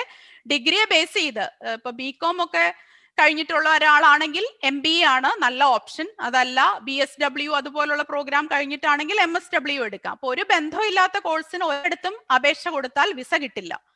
കാരണം അതും വളരെ പ്രധാനപ്പെട്ട ഒരു കാര്യമാണ്. നമ്മൾ പഠിച്ചതും പഠിക്കാൻ പോകുന്നതും തമ്മിൽ നല്ല ഒരു റിലേഷൻ വേണം. ഞാനിപ്പം BCom കഴിഞ്ഞിട്ട് MSWന് കൊടുത്താൽ വിസ കിട്ടാനുള്ള സാധ്യത വളരെ കുറവാണ്. കാരണം ഞാൻ പഠിച്ചത് കൊമേഴ്സ് ആണ്. സോഷ്യൽ സർവീസ് ആയിട്ട് എനിക്ക് യാതൊരു ബന്ധവും ഇല്ല. അപ്പൊ ബന്ധമുള്ള കാര്യങ്ങളായിരിക്കണം. ഒന്നുകിൽ നമ്മൾ അതിൽ ചെയ്ത ഒരു പ്രവൃത്തി പരിചയം നമുക്ക് വേണം, അല്ലെങ്കിൽ നമ്മൾ പഠിച്ചത് അതിനോടൊരു ബന്ധപ്പെട്ട പ്രോഗ്രാം ആയിരിക്കണം. യാതൊരു ബന്ധവും ഇല്ലാത്ത കോഴ്സുകൾ ഒരു കാരണവശാലും ഹയർ സ്റ്റഡീസിന് വിദേശത്ത് എടുക്കരുത്. Is it Canada good for MSc mathematics? MSc mathematics ചെയ്യാനായിട്ടാണോ അതോ MSc മാത്തമാറ്റിക്സ് കഴിഞ്ഞ ആളാണോ എന്ന് ചോദ്യത്തിൽ നിന്ന് വ്യക്തമല്ല. മാത്സ് കഴിഞ്ഞവർക്ക് ഓപ്ഷൻസ് കമ്പയർഡ് ടു അതേഴ്സ് കുറവാണ്. പിന്നെ നമ്മൾ വർക്ക് എക്സ്പീരിയൻസ് ഒക്കെ ഉണ്ടെങ്കിൽ അതുമായിട്ട് റിലേറ്റഡ് ചെയ്തിട്ടുള്ള പ്രോഗ്രാംസ് എടുക്കാം. നല്ല മാർക്കൊക്കെ ഉണ്ടെങ്കിൽ റിസർച്ച് ലെവലിലേക്കൊക്കെ കാര്യങ്ങൾ ചെയ്യാനായിട്ട് പറ്റും. What are the study possibility of civil engineers in UK along with dependent? Civil engineer ആണെങ്കിൽ എൻ്റെ ഒരു സജഷൻ എന്ന് പറയുന്നത് ന്യൂസിലൻഡ് നല്ല ഓപ്ഷൻ ആണ് കേട്ടോ. നമ്മൾ ന്യൂസിലൻഡും ചെയ്യുന്നുണ്ട്. സിവിൽ എഞ്ചിനീയർ ആണെങ്കിൽ ന്യൂസിലൻഡ് ഒന്ന് ശ്രമിക്കുന്നത് നല്ലതായിരിക്കും. അത് കഴിഞ്ഞിട്ട് കാനഡയാണ് സെക്കൻഡ് ഓപ്ഷൻ നല്ലത് UK-യേക്കാൾ. What about Germany? ജർമ്മനി ഞാൻ ഓൾറെഡി പറഞ്ഞു, അത് ക്ലിയർ ആയെന്ന് വിചാരിക്കുന്നു. I have an education gap of 11 years. Can I apply for Canada? Good question. 11 years gap ഉള്ള ഒരാൾക്ക് നമുക്ക് വിസ കിട്ടിയിട്ടുണ്ട് കേട്ടോ. പുള്ളിക്കാരി ഒരു ഗവൺമെന്റ് എംപ്ലോയി ആയിരുന്നു. പക്ഷെ ത്രൂ ഔട്ട് എക്സ്പീരിയൻസ് ഉള്ള വ്യക്തിയാണ്. 37 വയസ്സിലാണ് വിസ കിട്ടിയത്. ഇപ്പോൾ കാനഡയിൽ പഠിച്ചുകൊണ്ടിരിക്കുന്നു. അപ്പൊ കിട്ടില്ല എന്ന് നമുക്ക് തീർത്തും പറയാൻ പറ്റില്ല. നിങ്ങളുടെ പ്രൊഫൈലിനെ ബേസ് ചെയ്തിരിക്കും. പ്രൊഫൈൽ അസസ്മെന്റ് നടത്തിയിട്ട് നമുക്ക് പറയാൻ പറ്റും. Course expense in UK and Canada. Very good. അതൊരു നല്ല ചോദ്യമാണ്. കോഴ്സ് എക്സ്പെൻസ് എന്ന് പറയുന്നത് നമുക്ക് ഫണ്ട് ഉൾപ്പെടെ കാനഡയിൽ ഒരു 1 ഇയർ കോഴ്സ് പഠിക്കണമെങ്കിൽ ഏകദേശം ഒരു 14-15 ലക്ഷം രൂപയോളം 1 ഇയർ കോഴ്സ് പഠിക്കണമെങ്കിൽ നമുക്ക് ചെലവ് വരും. സെക്കൻഡ് ഇയർ 2 വർഷത്തെ കോഴ്സ് എടുക്കുന്നതെങ്കിൽ നിങ്ങൾക്ക് ചെയ്യാൻ പറ്റുന്നത് ഈ ലിവിങ് എക്സ്പെൻസിന് വേണ്ടി നമ്മൾ അങ്ങോട്ട് ട്രാൻസ്ഫർ ചെയ്യുന്ന ഒരു 6-7 ലക്ഷം രൂപയുണ്ട്. ഈ രൂപ സേവ് ചെയ്യുക. പാർട്ട് ടൈം ജോബ് ചെയ്ത് നമ്മൾ ജീവിക്കുകയാണെങ്കിൽ ലിവിങ് എക്സ്പെൻസിന് വേണ്ടിയുള്ള പൈസ നമുക്ക് സേവ് ചെയ്യാൻ പറ്റും. അത് വെച്ചിട്ട് കുറച്ച് പൈസയും കൂടെ ഇട്ടാൽ നമുക്ക് സെക്കൻഡ് ഇയറിന്റെ ഫീ അടയ്ക്കാൻ പറ്റും. അപ്പൊ അങ്ങനെ നമ്മൾ കാൽക്കുലേറ്റ് ചെയ്താൽ ഒരു 15 ലക്ഷം രൂപ വീട്ടിൽ നിന്നുണ്ടെങ്കിൽ അത്യാവശ്യം ഒരു 2 വർഷത്തെ PG ഡിപ്ലോമ പഠിക്കാനായിട്ട് നമുക്ക് പറ്റും. ലോണൊക്കെ സുഖമായിട്ട് തിരിച്ചടയ്ക്കാൻ പറ്റും. നിങ്ങൾക്ക് അതുപോലെ തന്നെ ഏൺ ചെയ്യാനായിട്ട് അവിടെ പറ്റും. ഡോളറിന്റെ വാല്യൂ ഒക്കെ നിങ്ങൾക്ക് അറിയാമെന്ന് ഞാൻ വിശ്വസിക്കുന്നു. ഒരു പാർട്ട് ടൈം ജോബ് ചെയ്താൽ പോലും ഒരു മാസം 1 ലക്ഷം രൂപ മിനിമം നിങ്ങൾക്ക് ഉണ്ടാക്കാനായിട്ട് പറ്റും. പിന്നെ നിങ്ങളുടെ ജീവിതം പോലെ ഇരിക്കും. ലക്ഷൂറിയസ് ലൈഫാണ് നിങ്ങൾ ആഗ്രഹിക്കുന്നെങ്കിൽ പൈസ മൊത്തം ചെലവാവും.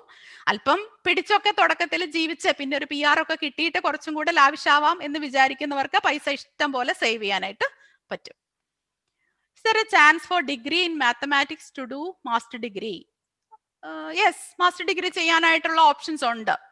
പിന്നെ ഈ മാസ്റ്റർ ഡിഗ്രിക്കൊക്കെ കൊടുക്കുമ്പോൾ കുറച്ച് വർക്ക് എക്സ്പീരിയൻസ് വേണം കേട്ടോ. അതായത് യൂണിവേഴ്സിറ്റികൾ ചോദിക്കുന്ന ഒരു കാര്യമാണ് 1 വർഷത്തേക്ക് ഒരു വർക്ക് എക്സ്പീരിയൻസ്. നേരിട്ട് അങ്ങോട്ട് കൊടുക്കുമ്പോൾ മാസ്റ്റർ ഡിഗ്രിക്ക്, അതായത് ഡിഗ്രി കഴിഞ്ഞ ഉടനെ, ഇപ്പൊ ഉദാഹരണത്തിന് 2020 ഡിഗ്രി കഴിഞ്ഞ ഒരു വ്യക്തിയാണെങ്കിൽ നേരിട്ട് മാസ്റ്റർ ഡിഗ്രിക്ക് കൊടുക്കുമ്പോൾ അങ്ങനെ ഒരു ചോദ്യം വരാറുണ്ട്. Which country prefer you after BTech graduation? Ananthu BTech ഏതാണ് സ്പെഷ്യലൈസേഷൻ എനിക്ക് മനസ്സിലാവുന്നില്ല. BTechന് പല ബ്രാഞ്ചസ് ഉണ്ട്. അപ്പൊ കമ്പ്യൂട്ടർ ഒക്കെയാണ് അനന്തുവിന്റെ സബ്ജക്ട് എങ്കിൽ തീർച്ചയായിട്ടും കാനഡ നല്ല ഓപ്ഷനാണ്. കാരണം IT മേഖലയിൽ ഏറ്റവും അധികം വളർച്ചയുള്ള ഒരു രാജ്യമാണ് കാനഡ. അപ്പൊ അവിടേക്ക് തീർച്ചയായിട്ടും ഒരുപാട് അവസരങ്ങളുണ്ട്.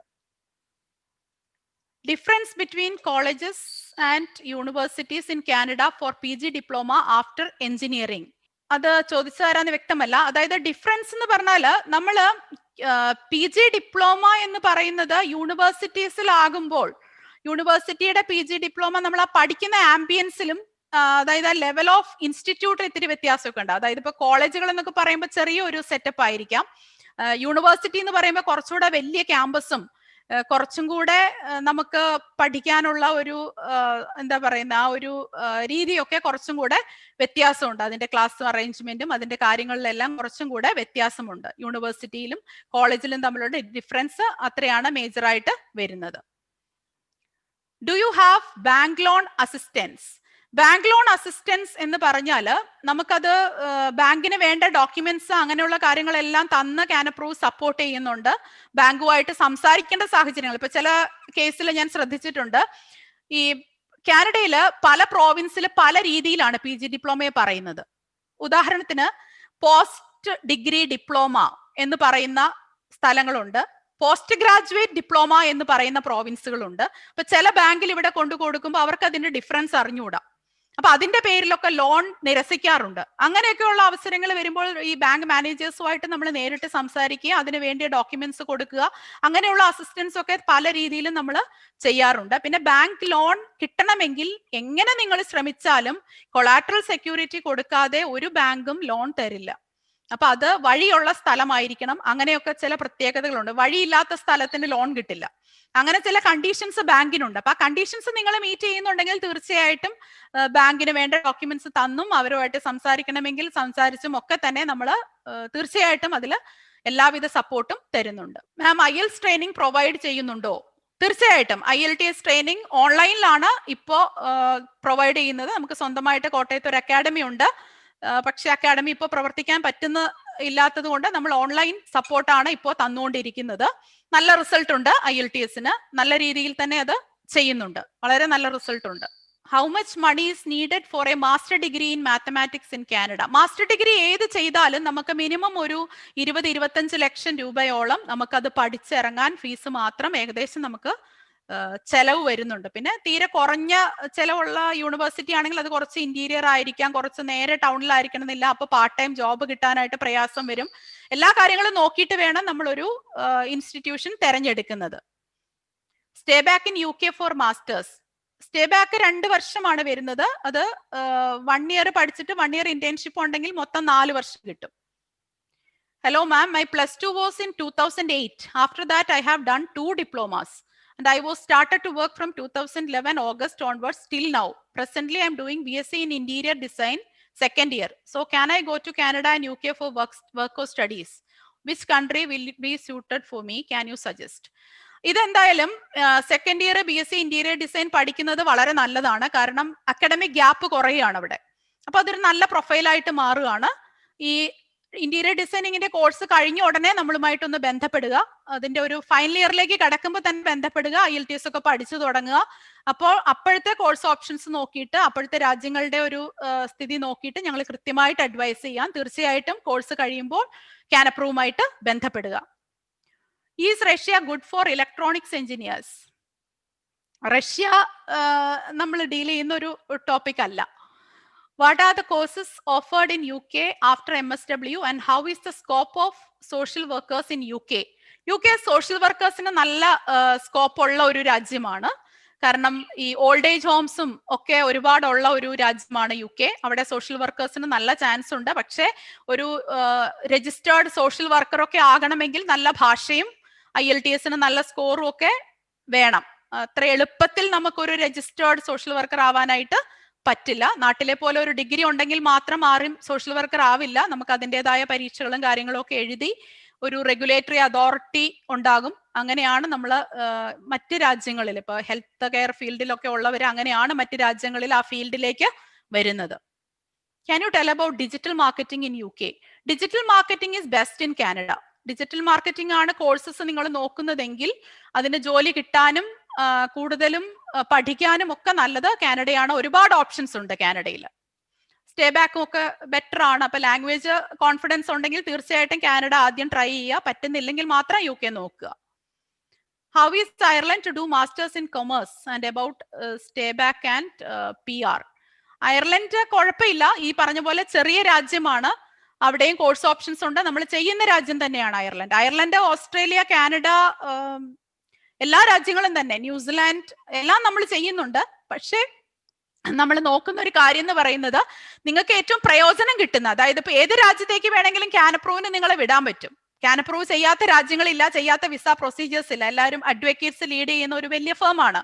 പക്ഷേ നിങ്ങൾ പോയാൽ പ്രയോജനം കിട്ടുന്ന ഒരു പ്രധാനപ്പെട്ട 2 രാജ്യങ്ങളാണ് ഞങ്ങൾ ഇന്നിവിടെ സംസാരിക്കുന്നത്. അപ്പോൾ പോവുക എന്നുള്ളതല്ല, പോയാൽ നമുക്ക് പ്രയോജനം കിട്ടുന്ന രാജ്യങ്ങളായിരിക്കുക എന്നുള്ളതാണ് ഏറ്റവും ഇമ്പോർട്ടന്റ് ആയിട്ടുള്ള കാര്യം. Is there any opportunities for social workers? അത് ഞാൻ ഓൾറെഡി ആൻസർ ചെയ്തു അന്ന. I think it's clear.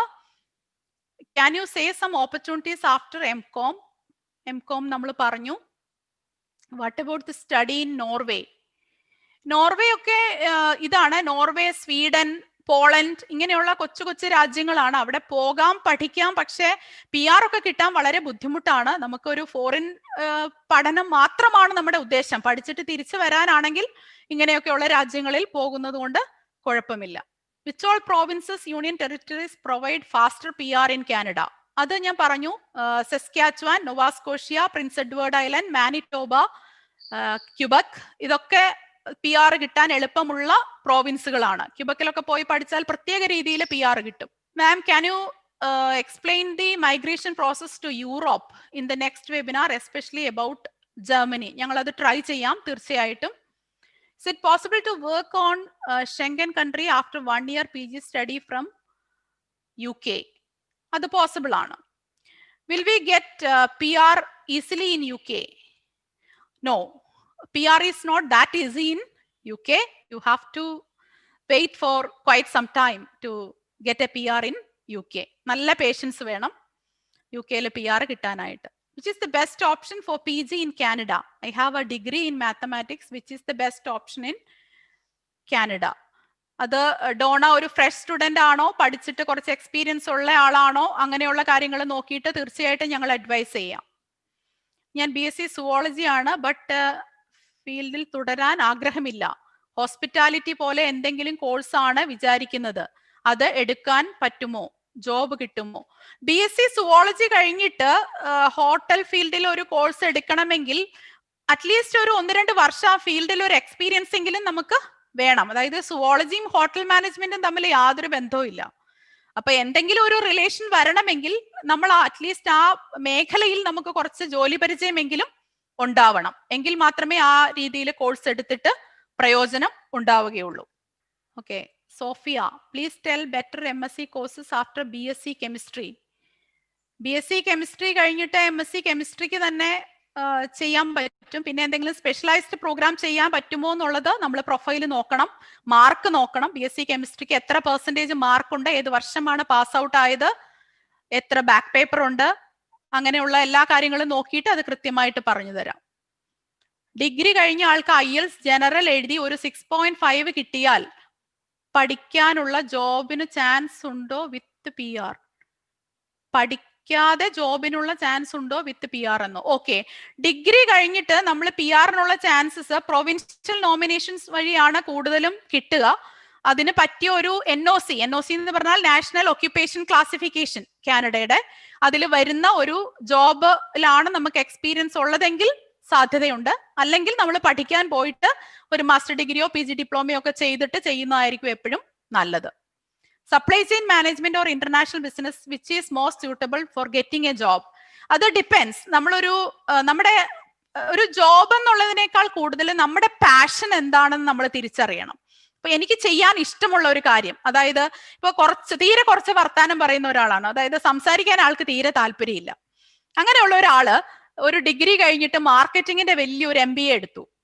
അയാൾക്കും ഒരു പ്രയോജനം ഉണ്ടാവില്ല, സമൂഹത്തിനും യാതൊരു പ്രയോജനവും അതുകൊണ്ട് ഉണ്ടാവില്ല. കാരണം മാർക്കറ്റിങ്ങിന് വേണ്ട ചില സ്കില്ലുണ്ട്. നന്നായിട്ട് സംസാരിക്കുക, ആളുകളുമായിട്ട് ഇടപഴകുക, ഒരു മടുപ്പില്ലാതെ എല്ലാവരുമായിട്ട് ഇടപഴകാൻ മനസ്സുള്ള ആൾക്കാർക്കാണ് മാർക്കറ്റിംഗ് പറ്റുന്നത്. നല്ല സംസാരിക്കാനുള്ള കഴിവും അങ്ങനെ ഉണ്ട്, ഇടപഴകാനുള്ള ഒരു PR സ്കിൽസ് ഒക്കെ വേണം മാർക്കറ്റിങ്ങിന്. അതേസമയം ഇന്റർനാഷണൽ ബിസിനസ് മാനേജ്മെന്റ് എന്ന് പറയുമ്പോൾ കുറച്ചും കൂടി ഒരു ഹയർ ലെവൽ കമ്മ്യൂണിക്കേഷനും അങ്ങനെയുള്ള കാര്യങ്ങളാണ്. അത് വേറെ ഒരു രീതിയാണ്. അപ്പൊ ഇതിന്റെയൊക്കെ നമ്മൾ ശരിക്കും ഈ കോഴ്സിന്റെ ലിങ്ക് ഒക്കെ അയച്ചു തരുമ്പോൾ അതിനകത്ത് തന്നെ അതിന്റെ പേപ്പേഴ്സും ജോബ് ഓപ്പർച്യൂണിറ്റീസും എല്ലാം വിശദമായിട്ട് പറയുന്നുണ്ട്. അത് നിങ്ങൾ പഠിക്കണം, പഠിച്ചിട്ടേ കോഴ്സ് തിരഞ്ഞെടുക്കാവുള്ളൂ. ഞങ്ങൾ തന്നാലും ഒരു 3-4 ഓപ്ഷൻസ് അല്ലെങ്കിൽ ഒരു 10 ഓപ്ഷൻ പഠിച്ചാലും കുഴപ്പമൊന്നുമില്ല. അതിനെപ്പറ്റി വിശദമായിട്ട് പഠിച്ചിട്ട് ഇത് പഠിച്ചാൽ എനിക്ക് പ്രയോജനം കിട്ടുമോ എന്ന് നോക്കണം. ഉദാഹരണത്തിന് ഗ്ലോബൽ ബിസിനസ് മാനേജ്മെന്റ് എന്ന് പറഞ്ഞിട്ട് ഒരു പ്രോഗ്രാം ഉണ്ട് കാനഡയിൽ. അതില് അക്കൗണ്ടൻസി ഒരു പേപ്പറാണ്. അപ്പൊ ഈ അക്കൗണ്ടൻസിക്ക് എപ്പോഴും മോശം മാർക്ക് കിട്ടുന്ന ഒരു കുട്ടി അത് എടുത്തു എന്ന് വിചാരിക്കുക, ഗ്ലോബൽ ബിസിനസ് മാനേജ്മെന്റ് എടുക്കുകയാണ്. ഇപ്പൊ ഈ ഗ്ലോബൽ ബിസിനസ് മാനേജ്മെന്റ് അവിടെ ചെന്ന് കഴിഞ്ഞിട്ട് ഈ അക്കൗണ്ടൻസിക്ക് ഈ കുട്ടിക്ക് ഒരു രീതിയിലും പാസ്സാവാൻ പറ്റുന്നില്ല. അങ്ങനെ ഒരു പാരന്റ് എന്നെ വിളിച്ചിരുന്നു, ഏതോ ഒരു ഏജൻസിയിൽ നിന്ന് പോയതാണ്, ഗ്ലോബൽ ബിസിനസ് മാനേജ്മെന്റ് എടുത്ത് പോയി, ആള് തോറ്റുപോയി. കാരണം ഇതാണ്, അക്കൗണ്ടൻസി ടഫാണ്. അപ്പൊ ഇവിടുന്ന് പോകുമ്പോൾ തന്നെ ആ കുട്ടി ആ പേപ്പേഴ്സ് ഒന്ന് സ്റ്റഡി ചെയ്ത് ഇത് എനിക്ക് പഠിക്കാൻ പറ്റാത്തതാണ്, പേപ്പർ ഇതിലുണ്ട്, എനിക്കിത് വേണ്ട എന്ന് ഇവിടുന്ന് തന്നെ തീരുമാനം എടുത്തിരുന്നെങ്കിൽ അങ്ങനെ ഒരു പ്രശ്നം തന്നെ അവിടെ ഉണ്ടാവില്ല. അപ്പൊ നമ്മൾ ഇവിടുന്ന് പോകുമ്പോൾ തന്നെ എനിക്ക് പഠിക്കാൻ പറ്റുന്ന പ്രോഗ്രാം ആണോ ഞാൻ തിരഞ്ഞെടുക്കുന്നത്? എന്റെ ഫ്രണ്ട് എടുത്തത് കൊണ്ടോ, എന്റെ വീട്ടുകാർ പറഞ്ഞത് കൊണ്ടോ, കൺസൾട്ടൻസി പറഞ്ഞത് കൊണ്ടോ, ഒരാൾ പറഞ്ഞത് കൊണ്ടോ ഒന്നും ഒരിക്കലും ഒരു കോഴ്സും എടുക്കരുത്. നിങ്ങൾ സ്റ്റഡി ചെയ്യണം. ഈ കോഴ്സ് എനിക്ക് പഠിക്കാൻ പറ്റുന്നതാണോ, ഇതിലെ പേപ്പേഴ്സ് ഞാൻ പഠിച്ചാൽ പാസ്സാവുന്നതാണോ, നിങ്ങൾക്ക് സ്വയം തിരഞ്ഞെടുക്കാം. കാരണം +2 ഡിഗ്രി ഒക്കെ കഴിഞ്ഞ ആൾക്കാരെന്ന് പറയുമ്പോൾ നമ്മൾ അത്യാവശ്യം അറിവുണ്ട്, നമുക്ക് ചിന്തിക്കാനുള്ള കഴിവുണ്ട്, നമുക്ക് തീർച്ചയായിട്ടും പഠിച്ച് അത് തിരഞ്ഞെടുക്കാം. അതിലാണ് ക്യാൻ അപ്രൂവ് നിങ്ങളെ സഹായിക്കുന്നത്. ഒരിക്കലും ഒരു കോഴ്സും നമ്മൾ നിർബന്ധിച്ച് നിങ്ങളെ കൊണ്ട് എടുപ്പിക്കില്ല. How much is the validity of IELTS? Will it possible to go abroad after 2 years passing the IELTS? No. അതായത് IELTSന്റെ വാലിഡിറ്റി 2 years ആണ്. പിന്നെ ചില നഴ്സിംഗ് ബോർഡ് ഒക്കെ ഓസ്ട്രേലിയയിലൊക്കെ അത് 1 വർഷം കൂടെ അംഗീകരിക്കുന്ന ഒരു മെത്തേഡ് ഒക്കെ. പക്ഷെ സ്റ്റഡിയിൽ തീർച്ചയായിട്ടും വാലിഡിറ്റി കഴിഞ്ഞ IELTS വെച്ചിട്ട് പോകാൻ പറ്റില്ല. നിങ്ങൾ എക്സാം എഴുതുന്ന ഡേറ്റ് എന്നാണോ അന്ന് മുതൽ 2 വർഷമാണ് IELTSന്റെ വാലിഡിറ്റി. അങ്ങനെയാണ് അതിന്റെ വാലിഡിറ്റി നോക്കുന്നത്. PG diploma after BA functional English, നല്ല പ്രോഗ്രാംസ് ഉണ്ട്. നമുക്ക് ലാംഗ്വേജിൽ പല രീതിയിൽ, അതായത് ഒന്നുകിൽ ഭാഷയുടെ ലിറ്ററേച്ചർ സൈഡ് പഠിക്കാം ഇംഗ്ലീഷ് കഴിഞ്ഞിട്ട്, അല്ലെങ്കിൽ ലിംഗ്വിസ്റ്റിക്സ് അത് പഠിക്കാം. ഇപ്പൊ ഫോണറ്റിക്സും അങ്ങനെയുള്ള ഭാഷയുടെ ലിംഗ്വിസ്റ്റിക് സൈഡ് പഠിക്കാം, അല്ലെങ്കിൽ ഫങ്ഷണൽ ഇംഗ്ലീഷ് തന്നെ പഠിക്കാം, അല്ലെങ്കിൽ ലിറ്ററേച്ചർ സൈഡിലേക്ക് പോകാം. അപ്പൊ ഇംഗ്ലീഷ് കഴിഞ്ഞിട്ട് ഇംഗ്ലീഷുമായിട്ട് ബന്ധപ്പെട്ട് അത് UK നല്ല ഓപ്ഷനാണ് കേട്ടോ. ഇംഗ്ലീഷ് BA ഇംഗ്ലീഷ് കഴിഞ്ഞിട്ട് മാസ്റ്റർ ഡിഗ്രി ചെയ്യാനായിട്ട് ഏറ്റവും നല്ല ഒരു രാജ്യമാണ് UK. ഒരുപാട് ഓപ്ഷൻസ് ഉണ്ട്, തീർച്ചയായിട്ടും ഞങ്ങളെ ഹെൽപ്പ് ചെയ്യാം. കോഴ്സസ് ആഫ്റ്റർ BCom ഒന്ന് പറയാമോ? BCom കഴിഞ്ഞിട്ട് നമുക്ക് MBA ആയിട്ട് ബന്ധപ്പെട്ട നല്ല ഓപ്ഷൻസ് എടുക്കുന്നത്, നിങ്ങൾക്ക് ഒരു താല്പര്യമുള്ള ഒരു ഫീൽഡ്, ഇപ്പൊ HR ഉണ്ട്, ഓപ്പറേഷൻസ് മാനേജ്മെന്റ് ഉണ്ട്, ഇന്റർനാഷണൽ ബിസിനസ് മാനേജ്മെന്റ് ഉണ്ട്, മാർക്കറ്റിംഗ് ഉണ്ട്, ഏത് വേണമെങ്കിലും നമുക്ക് എടുക്കാൻ പറ്റും. ഡ്യുവൽ സ്പെഷ്യലൈസേഷൻ ഉള്ള ചില പ്രോഗ്രാംസ് ഉണ്ട്, അത് ഏത് രീതിയിൽ വേണമെങ്കിലും നമുക്ക് എടുക്കാൻ പറ്റും. പിന്നെ അക്കൗണ്ടൻസി ഒക്കെ എടുക്കുമ്പോൾ നല്ലതായിട്ട് ശ്രദ്ധിച്ചെടുക്കണം, കാരണം വളരെ ടഫാണ് അക്കൗണ്ടൻസി റിലേറ്റഡ് പ്രോഗ്രാംസ്. അത്രയ്ക്ക് ബ്രൈറ്റ് ആണ്, അത്രയ്ക്ക് ബ്രെയിൻ ഉണ്ടെങ്കിൽ മാത്രമേ അക്കൗണ്ടൻസി റിലേറ്റഡ് പ്രോഗ്രാംസ് എടുക്കാവുള്ളൂ വിദേശത്ത് പഠിക്കുമ്പോൾ. അവിടെ വളരെ ടഫ് ആയിട്ടുള്ള ഒരു സബ്ജക്റ്റ് ആണ് accountancy. Opportunities after BCA degree, വളരെ നല്ല ഓപ്പർച്യൂണിറ്റീസ് ആണ്. BCA ഡിഗ്രി കഴിഞ്ഞിട്ട് നമ്മൾ നല്ല മാർക്കും ഒക്കെ ഉണ്ട്, അഫോർഡ് ചെയ്യാൻ പറ്റുമെങ്കിൽ കാനഡ തിരഞ്ഞെടുക്കുക. കമ്പ്യൂട്ടർ പ്രൊഫഷണൽസിന് ഏറ്റവും ഉയർന്ന നിലയിൽ നല്ല ജോലി കിട്ടാൻ സാധ്യതയുള്ള രാജ്യമാണ് Canada. Can you please tell the information regarding masters in Ireland and Germany? Germany, ഞാൻ അയർലൻഡ് കുഴപ്പമില്ല, ഞാനത് പ്രൊഫൈൽ നോക്കിയിട്ട് പറഞ്ഞു തരാം. ജർമ്മനി അധികം പ്രൊമോട്ട് ചെയ്യുന്നില്ല. അതിന്റെ കാരണം പോയിട്ട് തിരിച്ചു വരുന്ന ആളുകളുടെ എണ്ണം എന്ന് വെച്ചാൽ അവിടെ സെറ്റിൽ ആവാൻ പറ്റാതെ പൈസയൊക്കെ നഷ്ടപ്പെട്ട് തിരിച്ചു വരുന്ന ആളുകളുടെ എണ്ണം കൂടുതലായിട്ട് കണ്ടിട്ടുണ്ട്. അതുകൊണ്ട് തന്നെ കഴിയുന്നതും ഒരു സ്ഥിരതാമസത്തിന് ഏതെങ്കിലും രീതിയിൽ നേടിയെടുക്കാൻ പറ്റുന്ന ഒരു രാജ്യങ്ങളാണ് ഞങ്ങൾ കഴിയുന്നതും പ്രൊമോട്ട് ചെയ്യുന്നത്. I pursued my bachelor degree in 2007 and have been working thereafter. I am 34 years old and want to pursue further studies in Canada now. 2007 എന്ന് പറയുമ്പോൾ ഇതിപ്പോ 2020, 13 വർഷത്തെ ഗ്യാപ്പായി. അത് വളരെ ഒരു ടു ഹൈ ഗ്യാപ്പാണ്. അപ്പൊ അങ്ങനെയുള്ള ഒരാൾക്ക് ചെയ്യാൻ പറ്റുന്ന ഒരു കാര്യം ഞാൻ പറഞ്ഞു തരാം. നാട്ടിലെ ഒരു ഡിസ്റ്റൻസ് മോഡിൽ ഒരു PG ഡിപ്ലോമ MBA എടുക്കുക. അതായത് അണ്ണാമല യൂണിവേഴ്സിറ്റി അതുപോലുള്ള ഏതെങ്കിലും അംഗീകാരമുള്ള ഒരു യൂണിവേഴ്സിറ്റിയിൽ നിന്ന് ഒരു PG ഡിപ്ലോമ എടുക്കുക. അപ്പൊ എന്ത് പറ്റും, നമുക്ക് ആ അക്കാഡമിക് ഗ്യാപ്പ് കുറയും. അതിനുശേഷം കാനഡയ്ക്ക് അപ്ലൈ ചെയ്തോളൂ, വിസ കിട്ടാനുള്ള സാധ്യത വളരെ കൂടുതലാണ്. ഇങ്ങനെ ഒരു PG ഡിപ്ലോമ എടുത്തതിന് ശേഷം തീർച്ചയായിട്ടും ഞങ്ങളുടെ അടുത്ത് വരിക, ഞങ്ങൾ അത് ചെയ്തു തരാം. Can you say some opportunities after BCom? BCom ഞാൻ ഓൾറെഡി പറഞ്ഞു, ഒരുപാട് ഓപ്ഷൻസ് ഉണ്ട്. MBA റിലേറ്റഡ് പ്രോഗ്രാംസ് എടുക്കാം, അതായത് ബിസിനസ് റിലേറ്റഡ് എടുക്കാം, അക്കൗണ്ടൻസി റിലേറ്റഡ് എടുക്കാം. അത് നിങ്ങളുടെ മാർക്കും നിങ്ങളുടെ താല്പര്യങ്ങളും നോക്കിയിട്ട് ഞങ്ങൾ സജസ്റ്റ് ചെയ്യാം. ഇതൊക്കെ ഇൻഡിവിജ്വൽ ആയിട്ട് നമുക്ക് സംസാരിക്കേണ്ട കാര്യങ്ങളാണ്. ഇനിയുള്ള ദിവസങ്ങളിൽ ഞങ്ങൾ തീർച്ചയായിട്ടും വിളിച്ച് എല്ലാ സംശയങ്ങളും തീർന്നിട്ട്, താല്പര്യമുണ്ട്, നിങ്ങൾക്ക് അഫോർഡ് ചെയ്യാൻ പറ്റുമെങ്കിൽ മാത്രമേ നമ്മളത് പ്രൊസീഡ് ചെയ്യുള്ളൂ. പിന്നെ നല്ല IELTS ഒക്കെ എഴുതി നിൽക്കുന്ന ആരെങ്കിലും ഒക്കെ ഉണ്ടെങ്കിൽ നമുക്ക് പെട്ടെന്ന് പ്രോസസ് ചെയ്യാനായിട്ട് പറ്റും. If you have an opportunity of fashion designers in Canada, fashion designersന് എവിടെയും ചാൻസ് ഉള്ള ഒരു കാലഘട്ടമാണ്. ഫാഷൻ ഡിസൈനിങ്ങിൽ നല്ല ആപ്റ്റിറ്റ്യൂഡ് ഉള്ള ഒരാളാണെങ്കിൽ തീർച്ചയായിട്ടും അത് പഠിക്കാനായിട്ട് പറ്റും. ആപ്റ്റിറ്റ്യൂഡ് വേണം, അതൊരു കലാപരമായ ഒരു കഴിവാണ്. അപ്പൊ അത് നമുക്കൊരു ആപ്റ്റിറ്റ്യൂഡ് അതിലുണ്ട്, നമ്മളൊരു നല്ല ഡിസൈനിങ് സ്കില്ലും ഒക്കെ ഉണ്ട്, മനസ്സിൽ അങ്ങനെ ഒരു ആശയങ്ങളൊക്കെ ഉള്ള വ്യക്തികളാണെങ്കിൽ തീർച്ചയായിട്ടും നല്ലൊരു മേഖലയാണ് fashion designing. After BTech, which country is best to do robotics course? Definitely Canada. Canada is very good for robotics, artificial intelligence, അങ്ങനെയുള്ള എല്ലാ കാര്യങ്ങൾക്കും കാനഡ വളരെ വളരെ നല്ല രാജ്യമാണ്. Is there any scope for a functional English student? Functional English ഞാൻ already പറഞ്ഞു. English സ്റ്റുഡൻസിന് ഡെഫിനറ്റ്ലി നല്ല ഓപ്ഷൻസ് UK-യിലാണ്, ബെറ്റർ ഓപ്ഷൻസ് ഇംഗ്ലീഷിനുള്ളത്. ഓക്കെ, അപ്പോ ഓൾമോസ്റ്റ് ക്വസ്റ്റ്യൻസ് കഴിഞ്ഞു എന്ന് വിചാരിക്കുന്നു. ഇനിയും നേരിട്ടുള്ള ക്വസ്റ്റ്യനും കാര്യങ്ങളും ഒക്കെ ഞാനൊരു കാര്യം ചെയ്യാം. ഈ ചാറ്റ് ബോക്സിൽ എന്റെ നമ്പർ ഇടാം. എന്റെ നമ്പർ 9747737799. ഇതാണ് എന്റെ number.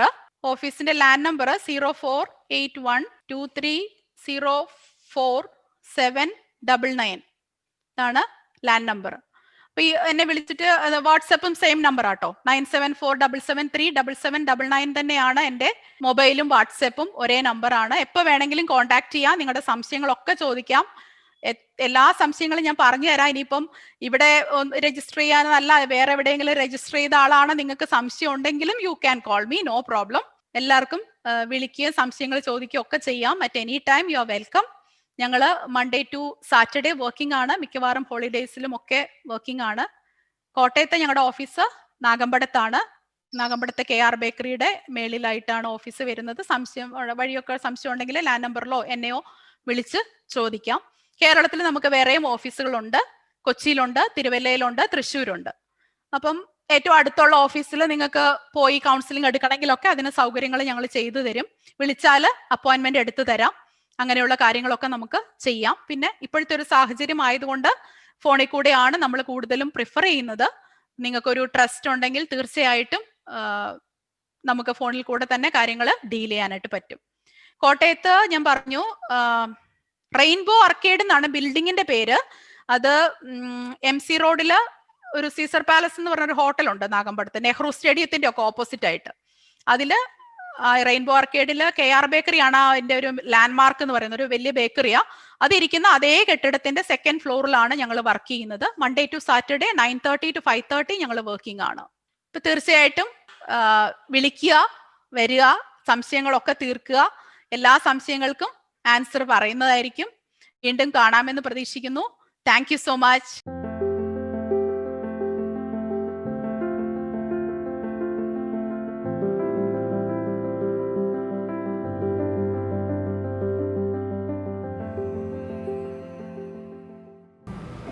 My name is Meera. I'm coming from Chalakuri, Thrissur district. With the reviews and all, I consulted Can Approve. I had applied for a student visa. And by July 20th, I got my visa in hand after stamping. And I'm really happy to choose as to go to Canada. And Can Approve helped me a lot. Thank you. Hi, I'm Praveen. I'm from Miro. Then I went in the last neck of the moment, like it was only 1.5 months or 2 months back. But still, I was able to get admission in Cape Breton University. It was all through the consultancy people here. I have to thank them for the admit card from the Cape Breton. So all thanks to Can Approve and the counselors here. എൻ്റെ പേര് ജിഫിൻ എന്നാണ്. ഞാൻ കൊച്ചിയിൽ നിന്നാണ് വരുന്നത്. ഞാൻ ഇതിനു മുന്നേ ഒരുപാട് കൺസൾട്ടൻസിനെ അപ്രൂവ് ചെയ്തിരുന്നു, ഈ സെയിം സ്റ്റഡി വിസയുടെ കാര്യം ആലോചിച്ചുകൊണ്ട് തന്നെ. പക്ഷേ ഒട്ടുമിക്ക കൺസൾട്ടൻസികളും പറഞ്ഞത് 6 years ഗ്യാപ്പിൻ്റെ മുകളിലായതുകൊണ്ട് എനിക്ക് കിട്ടില്ലെന്നാണ്. ക്യാൻ അപ്രൂവിനെ വിളിച്ച് ഇവരെ കൺസൾട്ടൻസിനെ കോൺടാക്ട് ചെയ്തത് എൻ്റയർലി ഡിഫറെൻ്റ് ആയിരുന്നു. അവരുടെ അപ്രോച്ച് എല്ലാം എൻ്റയർലി ഡിഫറെൻ്റ് ആയിരുന്നു. ഇപ്പോൾ എനിക്ക് നോക്കുവാണെങ്കിൽ എനിക്ക് വിസ ഓൾറെഡി അപ്രൂവ്ഡ് ആണ്, സ്റ്റാമ്പ് ചെയ്ത് എനിക്കിത് ഇന്ന് കിട്ടി കയ്യിൽ. അപ്പം thank you can Approve for helping me out in this. Apply ചെയ്തിട്ടുണ്ടായിരുന്നു, സ്പൗസ് വൈഫ് സ്റ്റുഡൻ്റ് ആയിട്ട് പോയതാണ്, എല്ലാം ക്യാൻ അപ്രൂവ് ചെയ്തത്.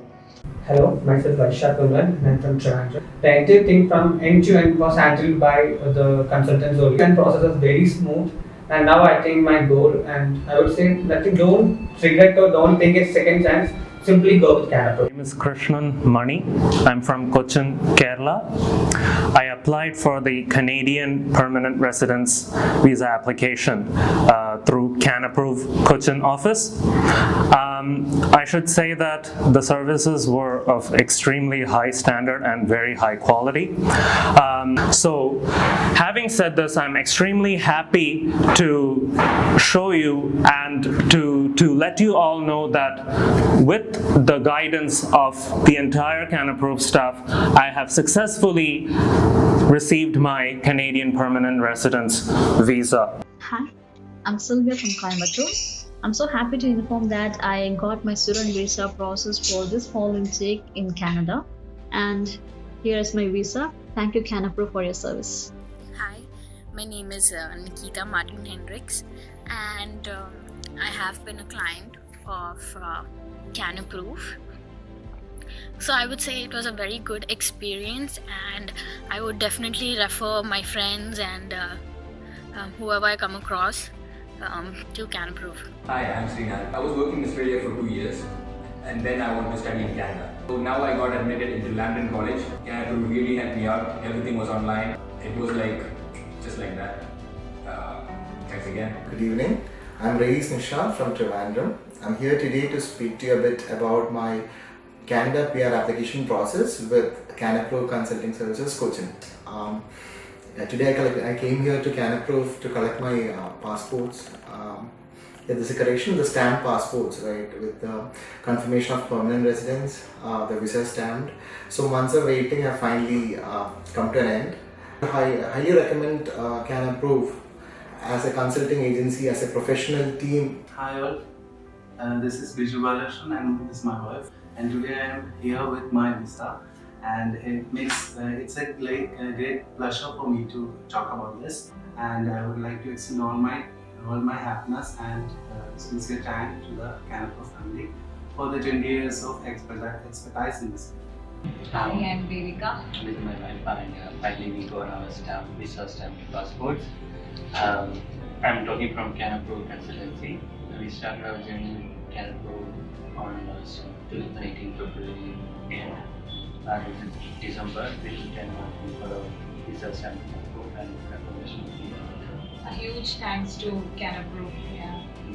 So we are flying soon. Yes, this is our stamp visa. Yeah, again and again we are happy. So that's it. Thank you. Hi, ഞാൻ സജിത്ത്, ഇതെൻ്റെ wife ദേവി, എൻ്റെ മകൾ നിരാമയ. 2019 മാർച്ചിൽ ഞങ്ങൾക്ക് ITA വന്നു, ഇൻവിറ്റേഷൻ വന്നു. അതിനുശേഷം ഇപ്പോൾ ഡിസംബറിൽ ഞങ്ങൾക്ക് പാസ്പോർട്ട് റിക്വസ്റ്റ് വന്നു. അപ്പോൾ വളരെയധികം സന്തോഷം. ഇങ്ങനൊരു ഏജൻസിയുമായിട്ട് കൊളാബറേറ്റ് ചെയ്ത് നമുക്ക് കാര്യങ്ങൾ മുമ്പോട്ട് നീക്കാൻ പറ്റിയില്ല. ഞങ്ങൾക്ക് യാതൊരുവിധ പ്രശ്നങ്ങളും ഉണ്ടായില്ല, യാതൊരുവിധ ബുദ്ധിമുട്ടുകളും ഞങ്ങൾക്ക് ഉണ്ടായില്ല അവരുടെ ഭാഗത്തുനിന്ന്. അങ്ങനെ ഞങ്ങൾ കാനഡയിലേക്ക് പോവുകയാണ്. ഇനി കാനഡയിലേക്ക് പോകാൻ താല്പര്യമുള്ള എല്ലാവർക്കും തീർച്ചയായിട്ടും ഞാൻ CanApprove തന്നെ ഞാൻ സജസ്റ്റ് ചെയ്യും. ഞാൻ ഓൾറെഡി എൻ്റെ സുഹൃത്തുക്കളോട് സജസ്റ്റ് ചെയ്ത് കഴിഞ്ഞു. അപ്പോൾ ഇത് കാണുന്ന ആളുകളോടും ഞാൻ സജസ്റ്റ് ചെയ്യുന്നത് CanApprove വഴി തന്നെ നിങ്ങൾ കാനഡ സെലക്ട് ചെയ്യണം. വളരെയധികം സപ്പോർട്ടീവ് ആയിരിക്കും. Hello people, myself Shilpa Srikumar. It is with great pleasure I'm sitting here because I've got admission for supply chain and logistics management at St. Lawrence, Ontario for this Jan 2020 intake. So overall, if you are focusing on your dreams, your priorities and all, rather than focusing for a more popular and a profit-making organization, I will definitely recommend CanApprove because they are completely trustworthy and genuine. So in this situation, I really express my immense thanks to CanApprove. Hello all, my name is Arvind Balaji. I really impressed by the service provided by CanApprove. This is my visa stamping passport. Hi, this is Alan Ronaldo. I got my visa approved within a week. Thanks to him. Thank you, CanApprove. Hi, I'm Pratibha, ASM of CanApprove. I'm happy to share about our client Ms. Divya Paradhi and family got Canadian PR with a CRS of 466 points. Thank you, CanApprove, because I don't think we would have made this so quick without you in the documentation process. So it was really helpful. The rest you can anybody can do, but the documentation part was really helpful. Thank you so much. Yeah, thank you. Congratulations. Thank you. This is Vaishak. And I'm Neetu. I think after the nomination confirmation, 4 to 5 days after, I got a call saying, okay, my profile has got selected, and that was a kind of a wonderful thing for us. Surprise for us, and definitely this is the right place for you people, and that is all from our side. എൻ്റെ പേര് അനൂപ് എന്നാണ്. ഞാനൊരു computer science engineer ആണ്. അപ്പോഴാണ് ഞാൻ CanApprove എന്ന് പറയുന്ന ഏജൻസിയിൽ ഞാൻ കാനഡ ആപ്ലിക്കേഷന് വേണ്ടിയിട്ട് വരുന്നത്. ഇപ്പം ഞാൻ അപ്ലൈ ചെയ്തിട്ട് 6.5 months ആകുന്നു. 6.5 മാസം ആയപ്പോഴത്തേന് എനിക്ക് ഇപ്പം എൻ്റെ പെർമനന്റ് റെസിഡൻസിക്കുള്ള ഇത് വന്നിട്ടുണ്ട്, ആപ്ലിക്കേഷൻ വന്നിട്ടുണ്ട്. ഇതാണ് എനിക്ക് കിട്ടിയിട്ടുണ്ട്. Hello, this is Dinesh Kumar Satyamurthy. I'm from Erode. The first day I met Varshini ma'am. She provided me with good information about Canada, how the education system works, especially for the postgraduate courses like diploma, postgraduate diploma and masters. I wish everyone to come here and enjoy the beautiful services of them, and I will also recommend this to my friends and my relatives who are nearby and who have the aim of coming to Canada. Hi all, I'm Ram Kumar from Coimbatore. A few months back, I was planning to do my higher studies in Canada.